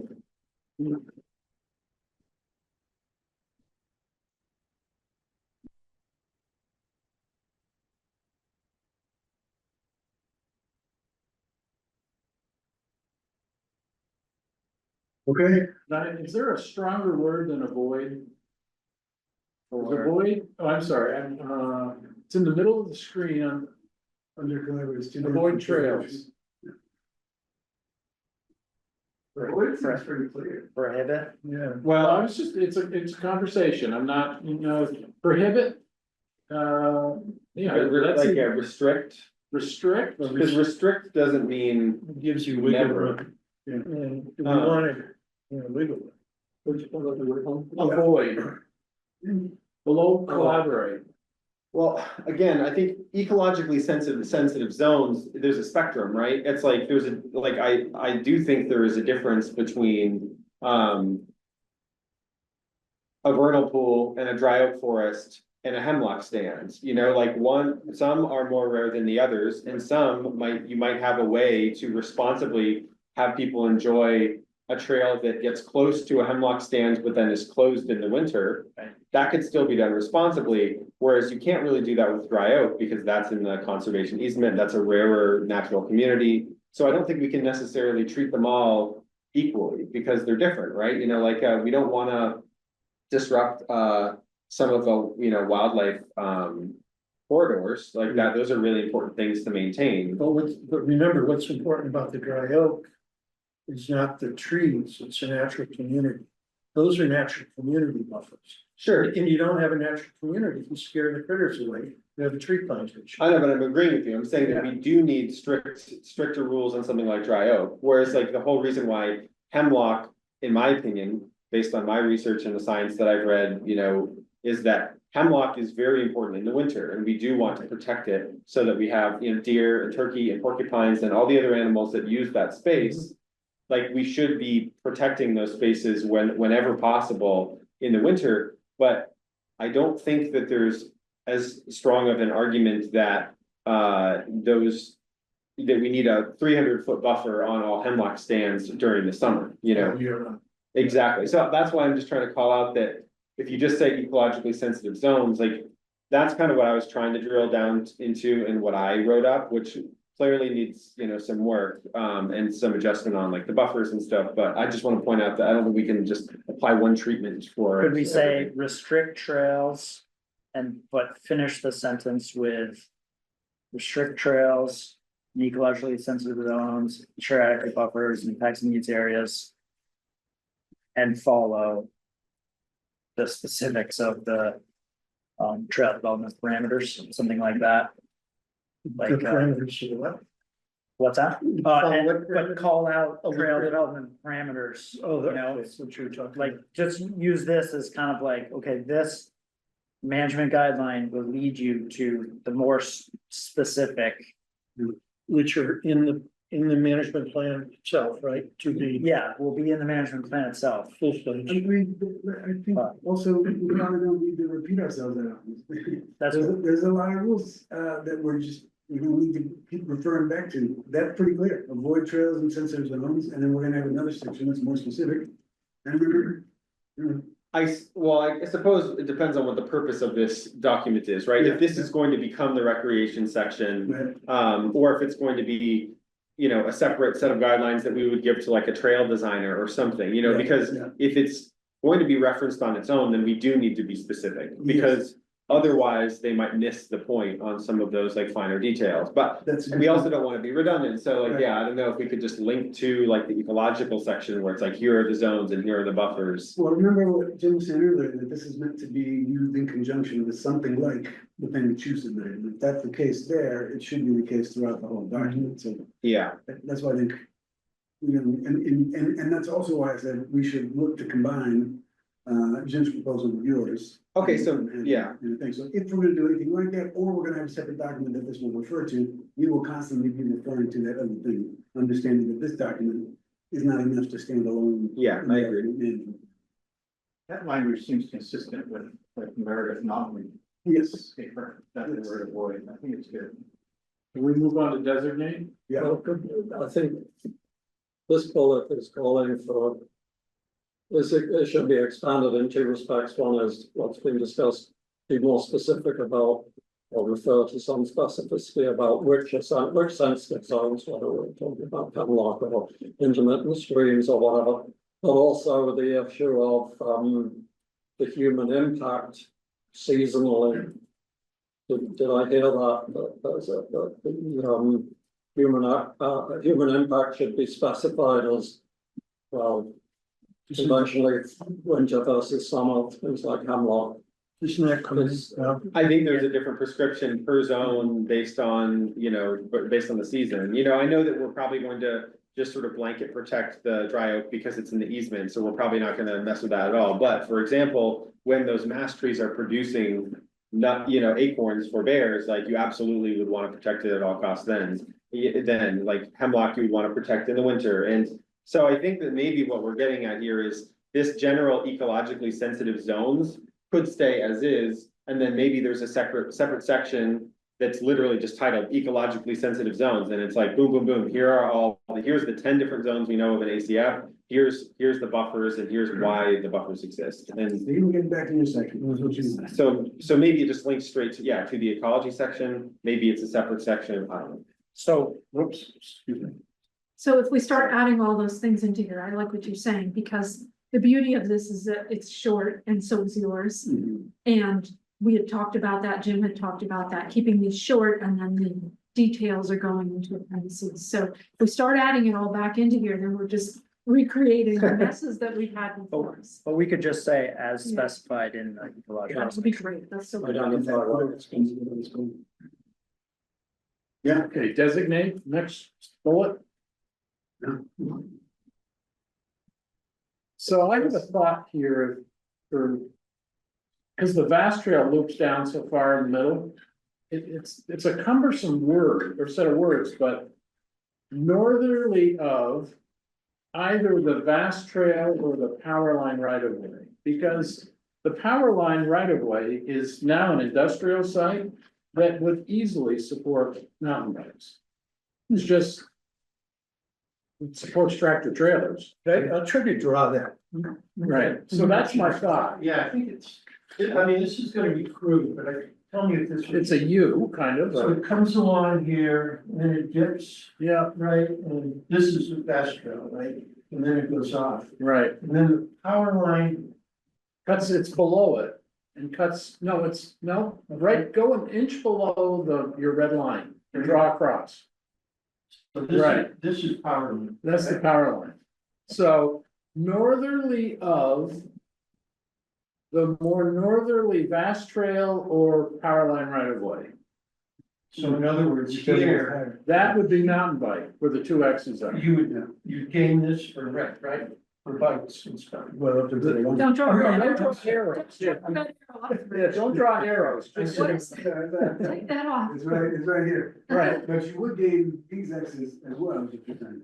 yeah, Well, you gained, there was something I thought you gained. yeah, you gain the whole dip. You got the dip, Yeah, and then you got this too, Right. is what he's saying. For red. Whichever one's more northerly. Yeah, whichever one's, it's just a weird way, I don't know how to say it, Yeah. that's, we need, cause it's a think- logical, and it's easy to see. it's easy to say. Yeah, I think that's. I have a similar but slightly like different and expanded thought of the same thing, like, I agree, if we choose to use the vast trail as a line, it almost is like a joke to think that there's enough trail below that would be worth a user group using it.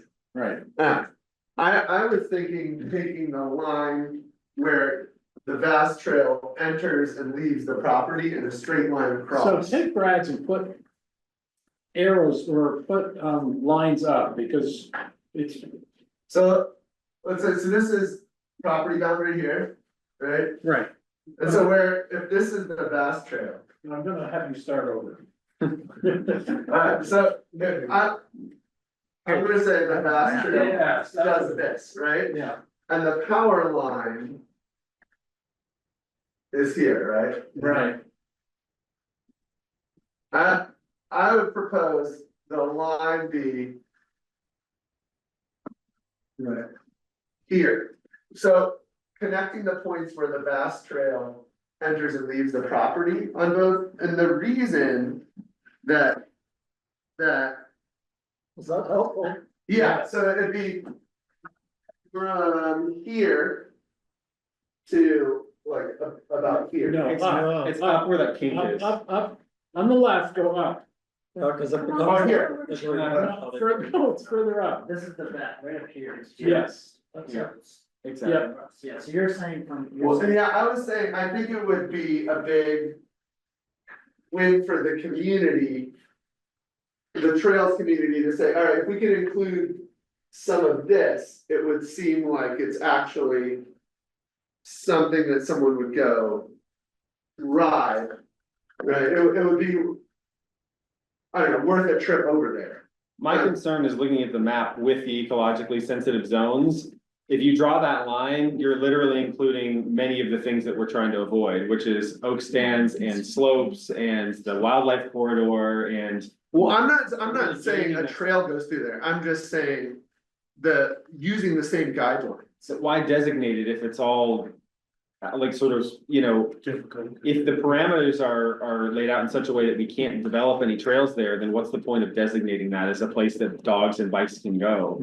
It They can't seems, actually go there. the beauty of the VAS to me is that it's maybe a little bit more confusing on a map than the power corridor, but it provides two things. One, it's an existing established trail that is very easy to walk. If you're in the forest, you're not looking at a map, well, you might be, but most people aren't looking at a map. And you could walk the entirety of the VAS trail and you're probably not gonna err on any other trail because it's very clear that this is a trail that's, wide enough for like a car, a small car to drive down and is, very well maintained.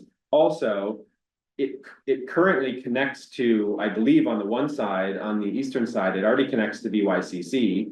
And on the other side, right now it's off limits because it's private lands, but we don't know that those owners might not change their mind and that, that property might change hands and who knows, maybe. On Valley side? Yes, exactly. So using that, I think is helpful because there is potential in the future for there to be, mountain bike connectivity through that section. You still get all the benefits of being able to connect, through. Versus if you called it at the power line. But I just think that it's not realistic that you're gonna put trails like connecting those 2 points. And especially if we're setting parameters and then trying to get a trail or two. Yeah, I wasn't saying a trail connecting those points. Yeah, I was just saying that as a boundary that we'd agree to, and the thought is, if you did want to make something that the mountain bike community would actually use, there would need to be enough trail to make it worth someone going there, and like, currently, what's there is not worth someone's drive. Right, and you can pack a bunch of little things in, but there's just not enough space to actually have something that would satisfy the community. That's what I think mountain bike. Yeah, and maybe you say, okay, mountain bike's not the goal here, but if the goal is to really find a compromise where mountain bikers feel like they have something, Like, well, that wouldn't be it. I think what Sam is saying, and Wright had an interesting idea last week. Using the Bass Trail, and it's an important question, but using the Bass Trail to connect on a mountain bike is a really. Yeah, that's what I think people would do, they would use it as a pass through, but. And I don't know if we wanna allow that or encourage it, but it is a powerful concept and. It would also keep, these large swaths untouched by bikes and leave this pedestrian trail. As a place where non-bikers could escape. Yeah, so if that's what people want, great, I just think that I wanted. My perception as someone that like uses a lot of trails and participates in the community is that a below the power lines mountain bike thing would not be much for the mountain bike community, they'd probably say, yeah, that's a nothing burger.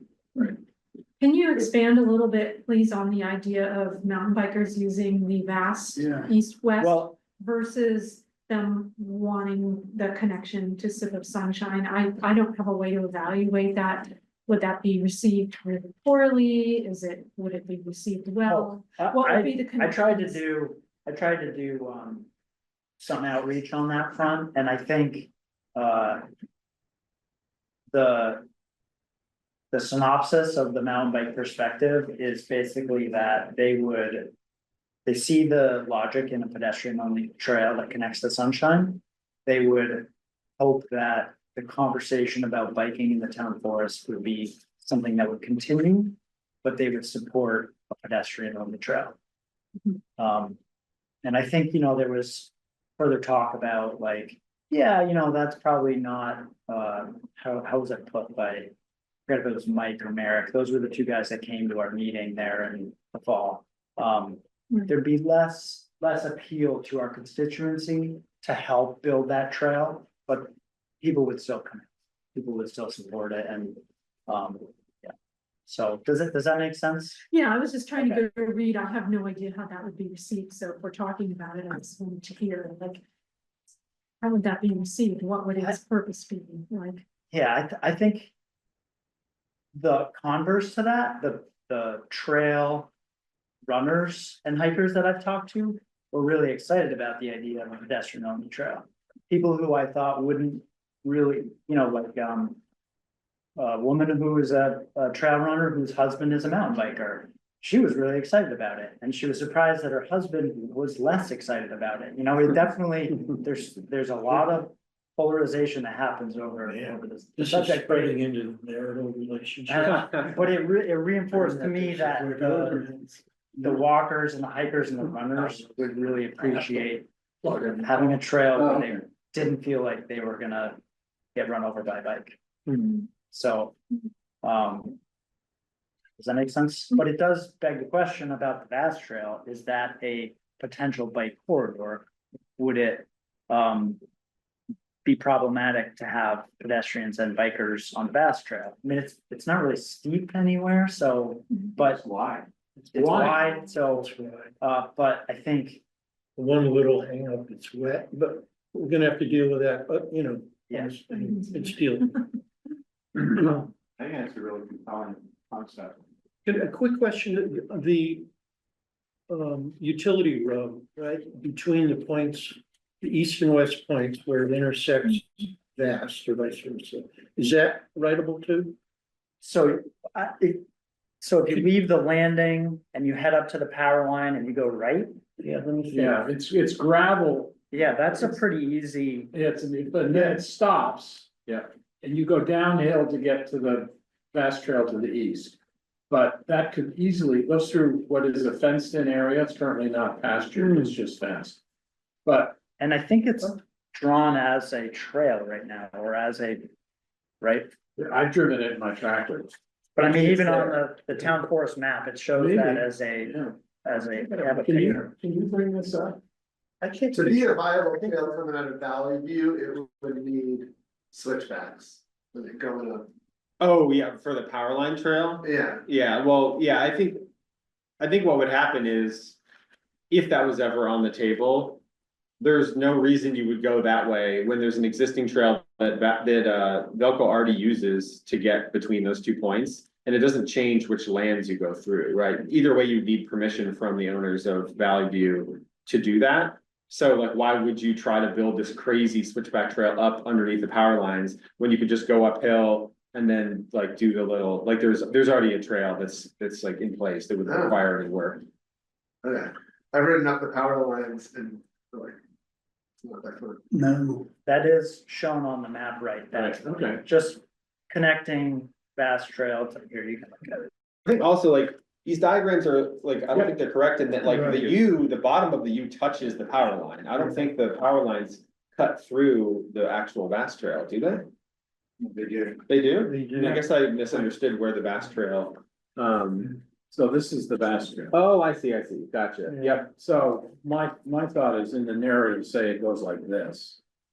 Yeah, I guess that's what I had always been thinking of, as I hadn't looked that carefully. What you're describing is what's actually there. Yes. The north, it's the vast trail or the power line. The The northern. most northern of each other. Whichever is more. So we're now down to designate, we just finished designate trails north and south of the Bass Trail. and I think this is a really good compromise proposal that we got over here.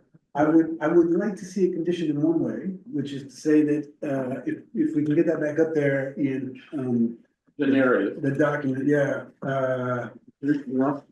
yeah, that's actually, I mean, I got But I think it would be great, so I think it's a great way to start, to Jim's point about people being interested in having that conversation continue.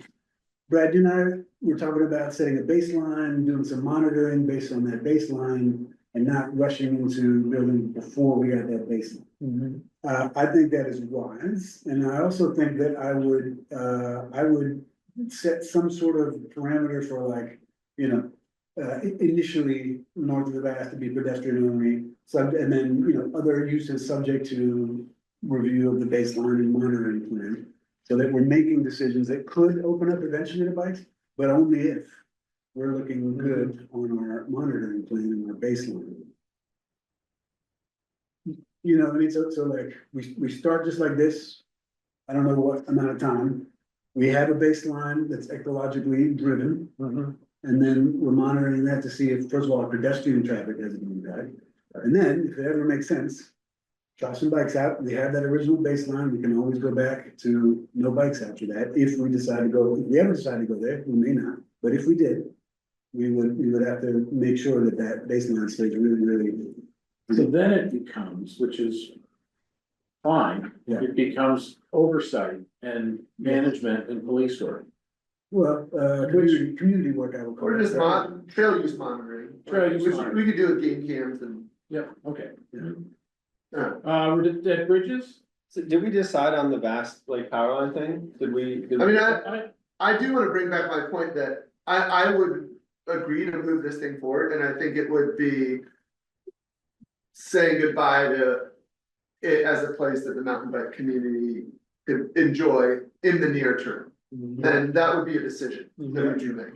Yeah. And that was a strong user group that's participated heavily in this, like, Right. I do feel like I'm here as a trails committee representative, and it would be hard to go back and say, yeah, that it's just down to this tiny area, which doesn't really count as. Yeah, I hear that. And Cecilia got an idea. Yeah, that was the main point I was thinking of. It was interesting to hear Jim saying that the vast trail might still be useful to the mountain bike community. And Jay's saying, well, this wouldn't be a place they drive to. I'm wondering if there would still be some utility for local mountain bikers who want to take a quick, you know, people in town want to take a quick ride before dinner or something like that.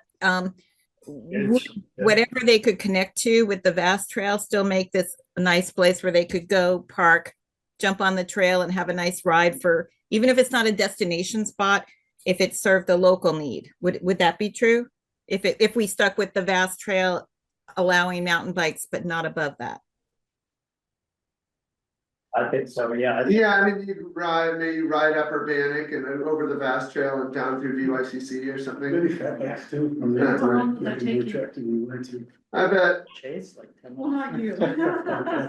no, If you were 60, how long would that take? yeah, I would guess it would be 30 to 40 minutes. What's the distance? It's probably Wow. 10 to 15 minutes to get up Urbanic on a bike, and then 10 to 15 minutes going across and 5 to 10 going down. Yeah. I think this is really a brilliant compromise in that the concept of making our connectivity east-west for bikes, not for wildlife, is very compelling. And it seems like something you could go to the Conservation Commission for, who has funds, and say, let's see if we can approach the Valley View landowners and purchase a right-of-way to support this trail, and approach VYCC and formalize that relationship and build this. It seems like a win-win. You could actually build that east-west connectivity and then have the pedestrian trails up above. It would be, I think it would be something, it would be seen as a real bummer for everyone that lives on the north side of town that would love to connect through thoughtfully. Yeah, right. And so I think people would say, and man, that was the thing we were excited about with this forest, enjoying the whole forest, and it's really, you know, a quarter of the forest at most that you get access to. Cecilia? I'm sorry. Yeah, I just was also wondering if Because I'm not a mountain biker, would it, and given that the vast trail is wider, it sounds like it's flatter, would this also be more amenable for families that might want to mountain bike together? You know, would it be able to have more ages, younger and older, because it's a less challenging trail? So would we be maybe expanding Okay. availability for folks? Wait, okay. It's a good question. Yeah, I remember Cecilia reminding us that, the Arrowwood study, the Arrowwood report identified the vast trail as not suitable for multi-use, mostly because of, I think, challenges of drainage and, I mean, there's wetland if you're going, east from towards PYCC, and maybe other issues that are in the Arrowwood report. So, you know, we should look again at what they were saying about the vast trail before we.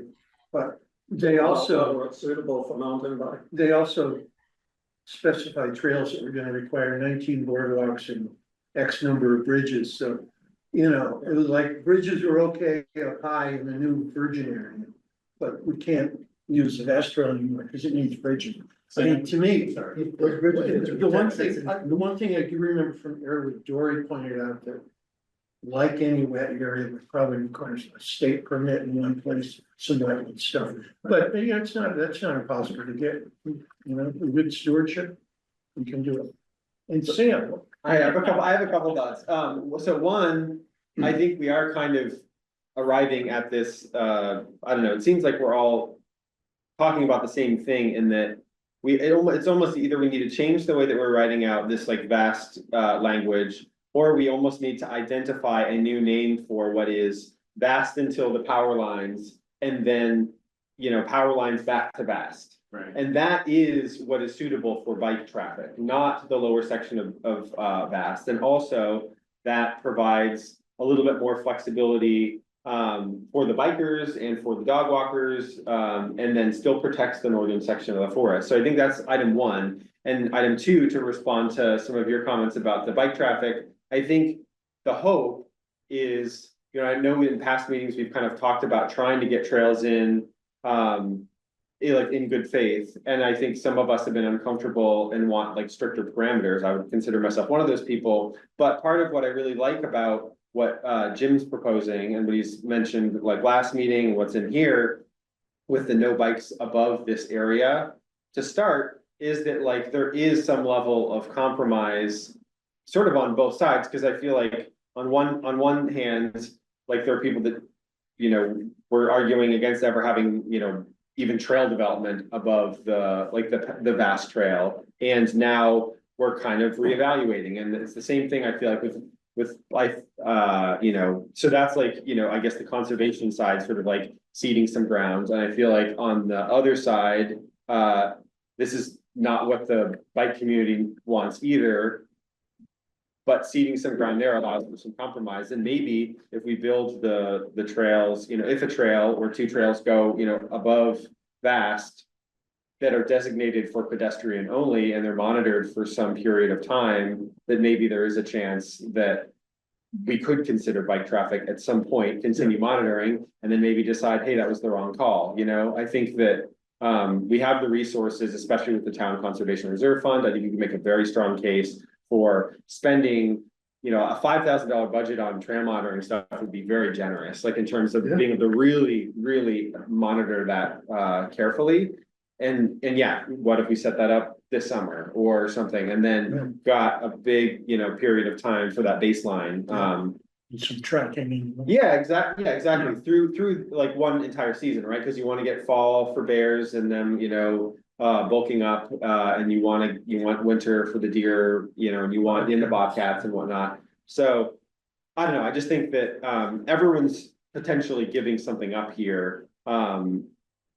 But I think that's the nature of compromise, and hopefully we're not like shooting down like any possibility for, you know, bikers to be able to experience ACF in a positive way. Cecilia brought up some really good points about like, well, for now, like these might be some really nice trails for local folks, for families, stuff that's not as challenging, so that maybe they're not as worried about going with their kids and having somebody, you know, going really quick down like a more intense trail.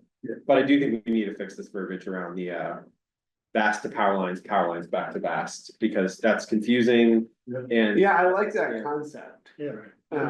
Yeah, I think in the nature of compromise and coming up with something we can work with. I just want the reality to be out there that like, it's. Probably gonna disappoint a big constituency that's put a lot of time in on this Yeah, process and is. Not like as vocal because maybe the representative demographic that doesn't have the time to engage as much, but is a big demographic. But in your note taking, Jim, I would like. The notion of having like an eventual review, pending, monitoring, all that stuff. To leave a little bit of a door open and we be guided by the results of the. My basic. instinct is that we, for the sake of the management plan, we close that door because it is so polarizing. Right, but I think in the management plan, when it gets published, there's gonna be a review date. I don't know, is it 5 years? An update, I think it's fine, yeah. So, Yeah, and you know, you could review it 2 weeks from now. But you also are bound to review it in 5 years. Right. I think, There might be a chair that makes a bunch of executive orders. In a couple of years, that. That rings a bell. bridges. Well, actually, Cecilia got something. Oh, I'm sorry. Yeah, sorry, I can't read the room, so I didn't want to jump in. I just wanted to ask a little bit more about the accessibility option, because I know that we were thinking about, oh, wouldn't it be great to have accessible trails in the lower part, but that's very, that's not, it's kind of steep, it's not conducive for that. So, I'm wondering if, you know, looking out at the and also I'm working on a census statewide of all the town forests, and the top issue that's coming out of it is, challenges with making their forest accessible. And I know there are some great examples that have been done locally, like even mountain bike accessible trails. And I'm wondering if that vast option, knowing it's going to need bridges for wetlands, do you guys off the top of your heads from your experience think this might be a site where we in the long term could install an accessible trail, like an accessible mountain bike trail that would also be multi-use? Would it have that potential? Trail builders among us? I think bridges should be built to be wide Right. enough for a home bike. I think it's, you know. It feels like the terrain is probably not super accessible to folks, but there, as RMT has demonstrated with their bike park in Bolton, there's hand bike individuals that can ride nearly anything as long as it's wide enough. So I think the main thing is that bridges are wide enough, a boardwalk is wide enough, and that seems to be best practice nowadays. How wide is wide, Jim? Off the top, I want to say 4 feet is really what you want to shoot for, but the number they tell you is less than that, but it's pretty impractical. It only leaves a couple inches on either side. 4 feet doesn't sound crazy. Yeah, I mean, you would never go less than 2 feet, and to go to 4 feet is pretty simple, and then bridge or boardwalk.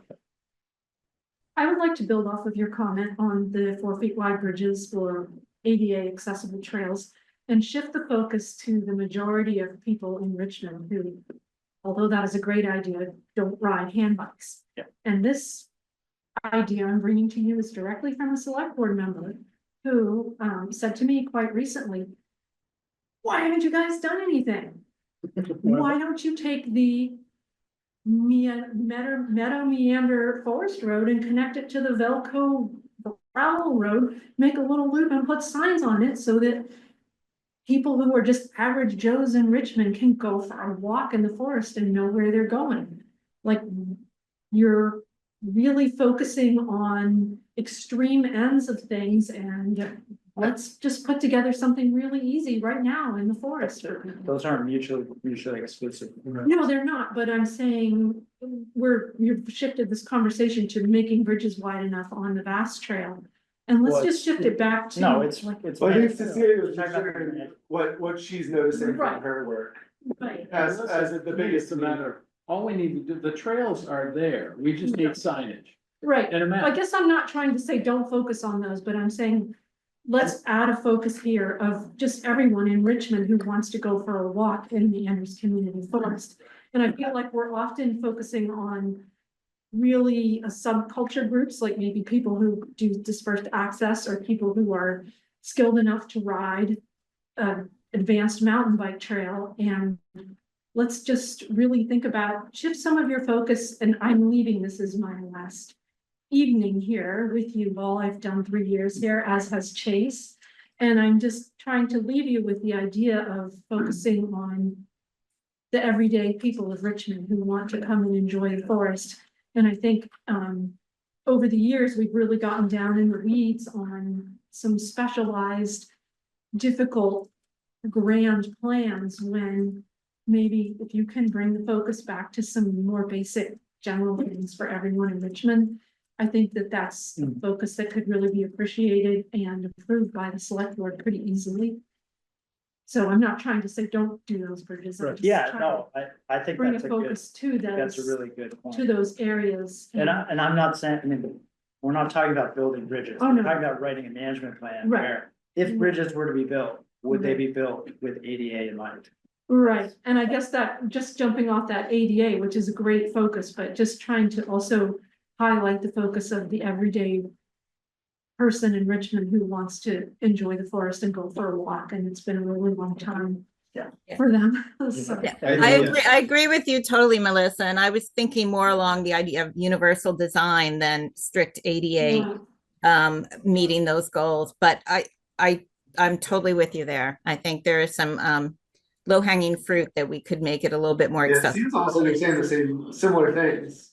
Right. Right, I think it's also compatible with if there's going to be any development north of Vast and we're going to monitor first, like it's still going to be some time before anything gets developed. So why are we not focusing on what's already there, improving those trails a bit, adding some signs? And then sort of like, you know, sort of soft launching, or at least like inviting people to go use those, since a lot of people are waiting, and then at least some people are gonna get to use the forest, maybe not the whole forest or what they thought they were gonna have access to, but at least it's progress. All right. So we're down to bridges. Do I want to, anything on bridges? So sorry, I don't mean to belabor, but do we wanna alter the vast language to vast and power line? I think we've asked Jim to do that. Let's work on that. Okay, I wrote some notes. Is the plan for Jim to write this up? yeah, Sorry. whichever is the higher so. of the He's gonna write vast or that. power line. Okay, I have a few notes. I can send them along to him too. Yeah. More northerly of the vast or. I guess we'll talk subcommittees or. There could be a little graphic in there too, Jim, schematic. I don't have to meet you, we You have to scale, We're still doing the same thing. like what we have. The wider bridges are also good for multi-use trails, which is what you're gonna have for those vast trails. So if there's somebody walking, somebody biking, like passage. Not just. Any thoughts on lower bullets? Above create? Above create. Well, that's the last Oh, bullet. gotcha. Yeah, okay. Well, right, so that second to last one, the data management based on volume and impacts. And maybe this goes here, maybe it goes in the ecological section about establishing a baseline, but you know, impacts for according to what? And so where we put it, it can be here, or it can be in the ecological section, we just need a baseline and monitoring and that's, and you know, we just need to keep it, let's put it like in the air, and if it lands here, fine, if it lands somewhere else, fine, but I think we would need something to compare it to. Because that could cover a lot of ground, not just ecological. Management, time, economics. So maybe it's better. Kind of fuzzy. Yeah, I think the operative word for me, or the operative phrase was that the management plan was not stagnant, Yes. that if there were issues, they were brought up and discussed and things were changed. You know, that it was never, if a pedestrian trail had you know, an impact that came to be known, things could be modified accordingly. It's almost like that line could be the whole thing. Sure, we should open and close with that. Create, are we all set with create? Last one on page one? Yeah, and then, There is, one more. Yep. yeah, that's a Slade one, is usually closer. if you scroll up, Can you go to the second page? Yeah. hanging out a lot.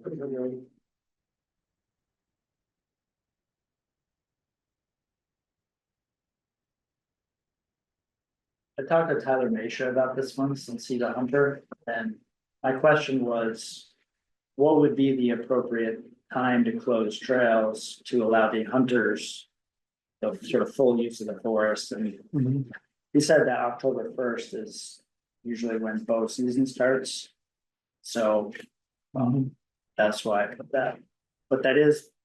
Could potentially be a prime trail using time, it's foliage, it's often dry that time of year, so. I also, Maybe, yeah. yeah, because you had November 1st, right? I did, and I also said May, because I mean, I'm thinking about the state of things right now, and if things are not really usable until June. I mean, that's like the long trail, like all the, like the, you know, statewide trails. They all say Usually, Memorial Day. yeah, exactly, Memorial Day, so I think we would wanna say through May, you know, so. Should we say Memorial Day or? But what about skiing? Well, Oh, that's a good point. No skiing. I kind of think. With the wildlife wintering stress, like. Do we want to say that the trails are open for skiing? To me, it just feels like, I think we do. Because we talk about skiing in the first bullet, snowshoeing and skiing. So I think that's we, true, yeah, and the majority of that is gonna be below the power line. so maybe we just call that out. Maybe at certain trails. Right. Yeah. You know, Trails in that It'd be area. hard to follow trails when there's a lot of snow. Right. Yeah. I would go November first. Yeah, I think we'd be swishing out a lot of people if we say October 1st. Okay. I moved that over. I would also say following the trail closures as posted come spring. Yeah. Because there's times when you get a really dry stretch in early May, and it ends up being the best 3 weeks of the season for Right. trail use, and the trail openers and closers are pretty thoughtful around that, like. Yeah. And it probably, I wonder what the wildlife impact. Opening date would be, what the ideal, you know, when are they past the winter and, you know. It is, Well, yeah, there's the foraging season, you know, 'cause Right. they've all got to, like the bears, gotta fatten up like crazy in the fall. You know, they kind of need the time in the dry open. well, that's the fall, we're talking about the spring, right? Oh, in the spring, In the yeah. spring, yeah. Which is Spring also spring important would be because, wet, yeah, which is also when, you know, streams. animals have used up their reserves and they're trying to get out and eat, so like, we don't wanna freak them all out, as soon as they feel like it's. It's time for them to go feed, so I think we need to be thoughtful about that, Yeah, but. Cecilia? Yeah, I'm just surprised by this conversation and how much people are like willing to close all trails. So just tiny bit of history. When we did the first management plan, we had divided the world into above the power lines and below. And the idea was to close the trails above the power line during hunting season. At that point, we were meeting like the second weekend in November until I forget exactly when, but not all of spring, right? Like this. And that was the single biggest comment on the entire management plan. We had like 50 hunters show up at one of the meetings. They were worried that we were going to close hunting below the power lines, but then close all the trails above them. People didn't want that either. And in the end, at least the hunters were saying, you know, we don't like that there'll be recreationalists there and we might not hunt there like we had in the past. But it seems to work in other public spaces that you allow hunting and then tell people to be really careful, you know, and post signs saying it's hunting season, wear blades or stay home, you know. So I agree with Wright's comment, you know, October 1, that means you're basically missing the fall colors. And then that's way too early. I think most, you know, it's bow hunting or something, then it isn't as dangerous. And then people might want to, you know, snowshoe in the winters. So I thought when we were talking about trail closures for wildlife, it would be specific trails where we knew they were going through important wildlife areas, like the hemlock areas or whatever. So I'm okay with putting this I don't know if I'm okay actually with, closing the forest for half the year. Without, on all trails, without being more specific about, is it too muddy or is it a particular sensitive time for what and place for wildlife? So I just wanted to throw that out there. And I'm not sure what kind of feedback we get from the public, because like I said before, that was like the single biggest thing people were worried with, that we were closing the whole forest for too much of the year. One last comment on, before We've already created a whole schedule of this with the openings and closings. It's in the recreation plan Yeah, that we already have created such a document, so rather than reinventing the wheels, it might be better to pull that up and then work with that. It was created over 2 years ago. yeah, it just needs to be updated with the seasons. Yeah. But I will say that I'm sorry, Red, I don't even want to move on, but I will say that was under the assumption that there was gonna be some mountain biking up there. That's true. That point, I mean, I had suggested that we go November 1st to June 1st. To leave plenty of time for the animals to relax. Right, that's true. And so I find it less compelling if there's not gonna be any mountain biking. I don't really see the argument. Because the traffic's just gonna be less up there anyway, so. I mean, I definitely think we should give a little room to hunters. So, November, December kind of thing, I think makes sense. October, I think is a real tough one to know. Yeah. And then I also think we're an adaptive group where. Well, the real interest probably of most of us is to have the conversation about what's going on in the forest right now, and if there is a fragile community that would really benefit from a trail not getting used during a spring season, I think that's not the kind of thing you'd actually really enjoy talking about and being reactive to. Yeah. we're approaching 8:15. We've made great progress on this draft. We're down to actions. Would a couple of folks want to work with Jim on actions and a revision and submit it either when we meet in 2 weeks or we meet in a month? I would be interested. I know we only have a certain number of people that can do this, so I don't wanna steal that seat if there are other people that are more passionate about this. I was gonna nominate you and Jim to work together. Yeah, birds. Can we are we allowed to do 3 or? I believe we're allowed to do 3. Cause I don't want to force out like the discussion of the like appropriate buffers and, like I think we have a lot of really good stuff here. But I also like the version that I threw out was sort of like a framework and not like, oh, these are the buffers that I think are 100% all correct. It was kind of trying to like get a discussion going on some of that stuff. So I think that we do need to build that parameter section into this. And so that it can be presented back to this committee so we can discuss further, but it may be, I don't know, helpful to get input from someone like Brad, who's, got a better handle on some of those. As a committee, are we okay in forming a subcommittee to present at the next meeting a more detailed final draft Of this, of recreation? Of this recreation or? What if we just say take recreation, integrate in what you propose? Put them all together. Yeah, try to put those Yeah. 2 together, those 3, those 3. And maybe if we include Brad in that Yes. meeting, that conversation, the older content will be Right. Yeah, presented by his. I wanted to honor the, Yeah. I wanted to honor the ecology stuff and it would feel more balanced. Yeah. Maybe a question. Okay, I like that idea.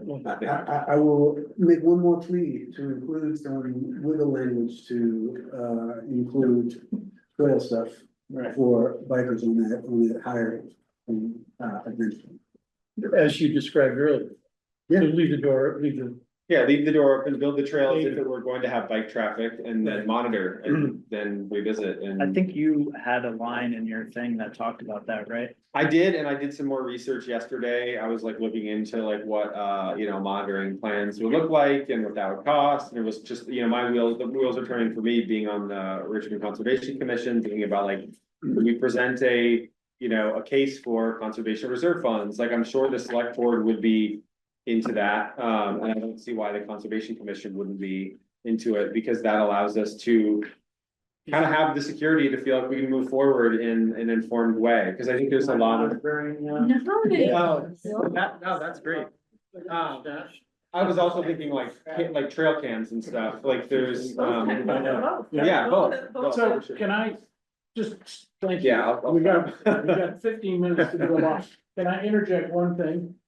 Would we, as we look on building the next agenda, to have it in 2 weeks, and it's a brief meeting, maybe 2 hours, and it's ecology. It would be a mid-month meeting and focus on ecology. Well, I love the idea, I love the concept, I like the logic of it, but I think that Sam's parameters to be included in this piece are gonna be part and parcel of the ecology bit. Well, what if we brought the ecology into the little subgroup? And look at it? All right, okay. Like, get maybe. Yeah, I mean, I'm not sure how to do it, I just think that if we do it separately, it's not gonna work. Okay. But we take it. And I'm being selfish, I got another idea. Meeting in 2 weeks. Well, and I'm gonna say that there is another alternative, which is in 2 weeks, Okay. we come back and look at the integrated version of this. Fine, And that's then we fine. move on How to about the we use ecology that? piece, and then mix them, what's your idea? But we're not, it's a completely different topic from this. All right, so do we want to meet in 2 weeks, keep things moving along? And then I'm gonna turn it over to Ian. I think it'd be great because this other thing I'm thinking of, town plan. Oh, I yeah. think we could knock off real quick and I'll explain why, pretty quickly if we met. 2 weeks, And we're then- talking June 2nd? I'm sorry. Yeah, no, go ahead. So you're saying June 2nd? Sure. June 2nd. It's Are people Monday. generally around? June Melissa, 2nd. would you like to? You can be a resident, sit I with can us. come as a member of the public. You Yeah, can. Dan's here as a member of the public, Yeah. you can always come if you want. That's right. So, if we meet on June 2nd, we won't be attending, we could be overlapping with the select board meeting. So we're not intending to be present at the I think select. you better board be meeting. present for that. Oh, That's a good point. Well, is it possible, third, how many people do we need over there? I mean, could we meet and then have, a couple people go over, and talk to them and then just come right back Sure, over? we can do that, because they meet at 7. And we won't be on the agenda until 8 or 9. Yeah, there you That's a go. good point. Could we- And I mean, if we're only doing this document that we are mixing together, it'll be Right. a little more expedited. Right, all right, 6 to 8, next, on the 2nd of June. that's great. All right. So now we've got the last 15 minutes in 13 minutes. Not bad. That's great. What's up? I lost it. All right, so we've talked about the select board meeting that so we've moved that to the top. So we are pretty much ahead of schedule here, Have we talked about our agenda for the next meeting, or is that we just did? kind of. One more topic then for that. Okay, All We shouldn't really skip, I don't wanna see us skipping update on our town plan, including deadlines, which maybe is really. that's what Brad was starting to talk about. yeah, for the town Okay. plan, But yeah. in the context of our next meeting. Yeah. set agenda. So what I was gonna propose there is, all the committees, the planning commission wants suggestions, for the, updating the old town plan based on, their individual purviews. So Sam and I, we've been kicking around for a while, but the deadline is June 10th, if you want it. So I think we've got something now that is basically a couple of tweaks to the old plan to update it, because there's stuff saying we just got a town forest and we can change that. We now have a town forest. We've had one for a while. Virginia suggested that we carve out in the natural resources section, a goal for the forest itself. I'm thinking we've got it in the form of our objectives, not our objectives, our mission and vision statement. Yeah, like pull from what's on the website essentially. Yeah, I mean, we've already blessed. So what we could do is, at that meeting, I could take the whole past town plan each part where we've tweaked or added, like I just described.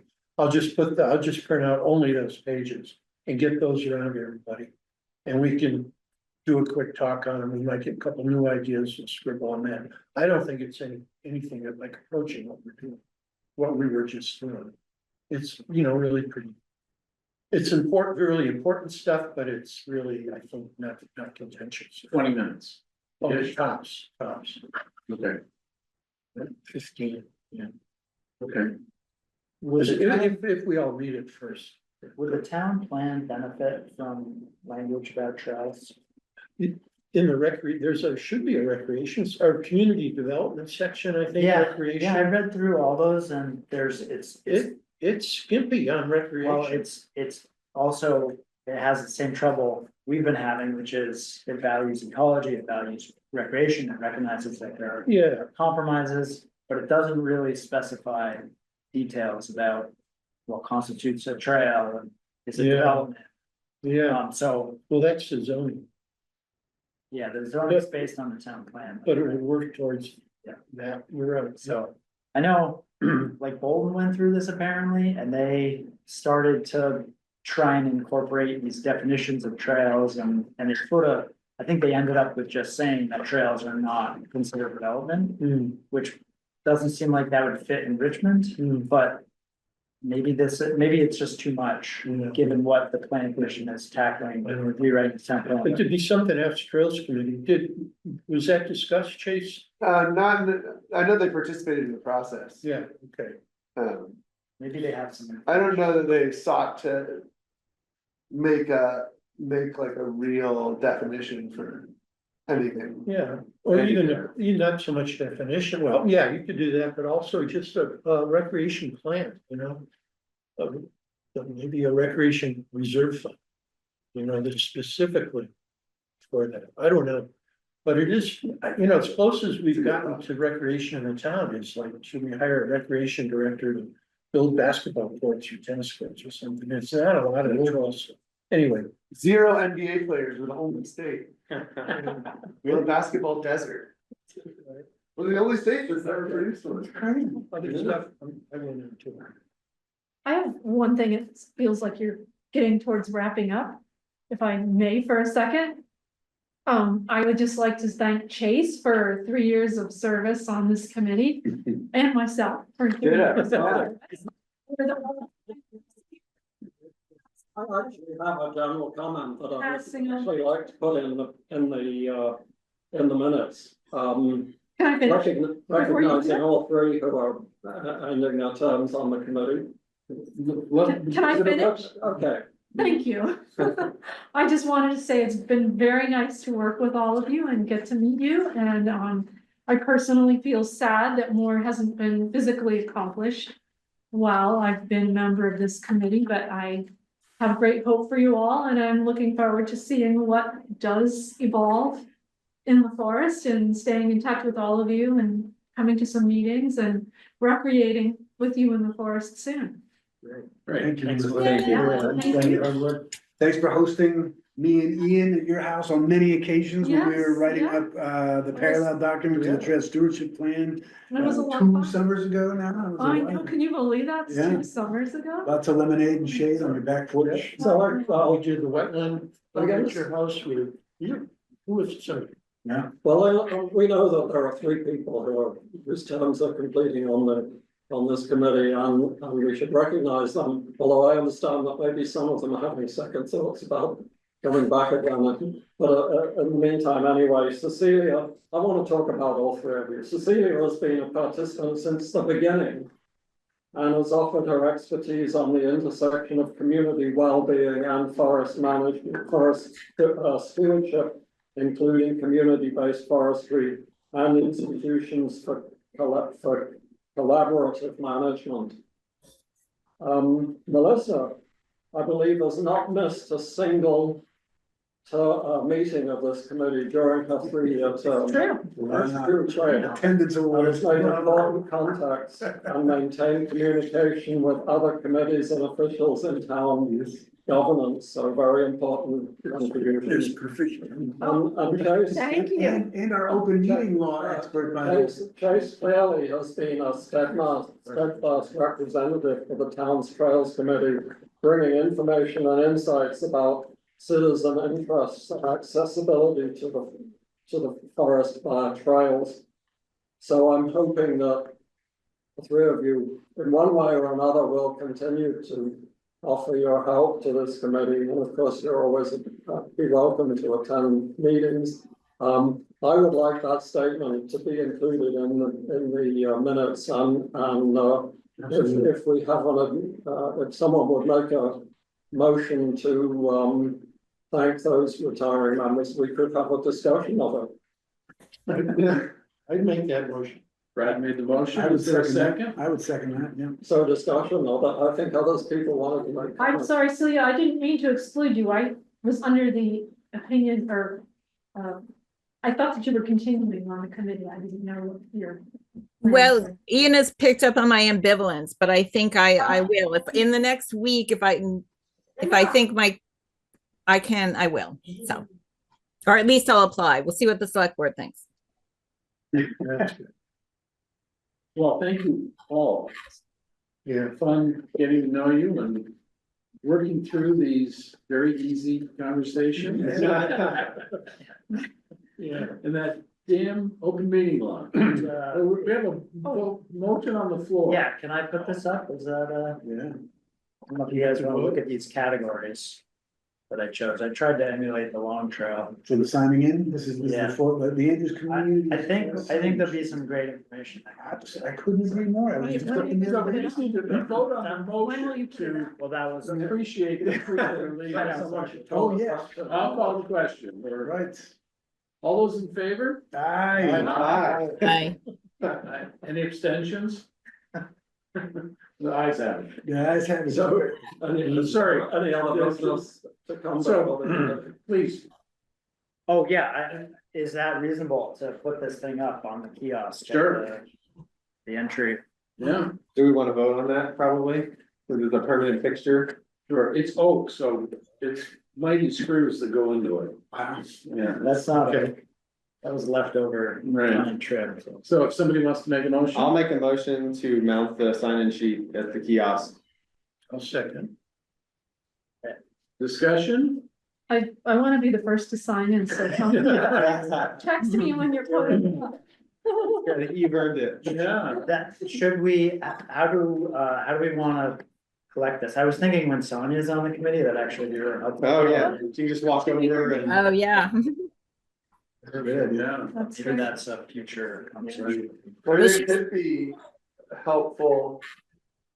If nothing else, for when one of us goes by to take a scanned photo of it, and so we can just have it as a reference point, and if they're overlapping, whatever. I like that because I think it's really cool when you go to a trail and you can see like the past log sheets. Yeah. Cause if somebody's always grabbing them to, record them, it almost looks like nobody's like attending, so I kind of like the idea of taking the picture, just to have the Yeah, snapshot. it'd be fun to look at it. Like, yeah, It's there's like a like ritual. a few, so it feels like it's been, it's getting used and it's. I go by once a day, so I can once a week take a picture. Until someone else wants to pick it up. So there's a motion on the floor to Post post that, and I'll modify it to thank Jim for making it. Oh, good rainy day, right? No, any other call the question? Call the We question? get that shade. Let's call it. All those in favor? Aye. Hi. Hi. Hello. Hey, Sarah. You were all saying aye, so she said hi. I How's your hat? She likes your hat, Thank you. Julius, yeah. Good. Well, thank you all. Excellent. Wait, I didn't hear where the change came from. Melissa got the best.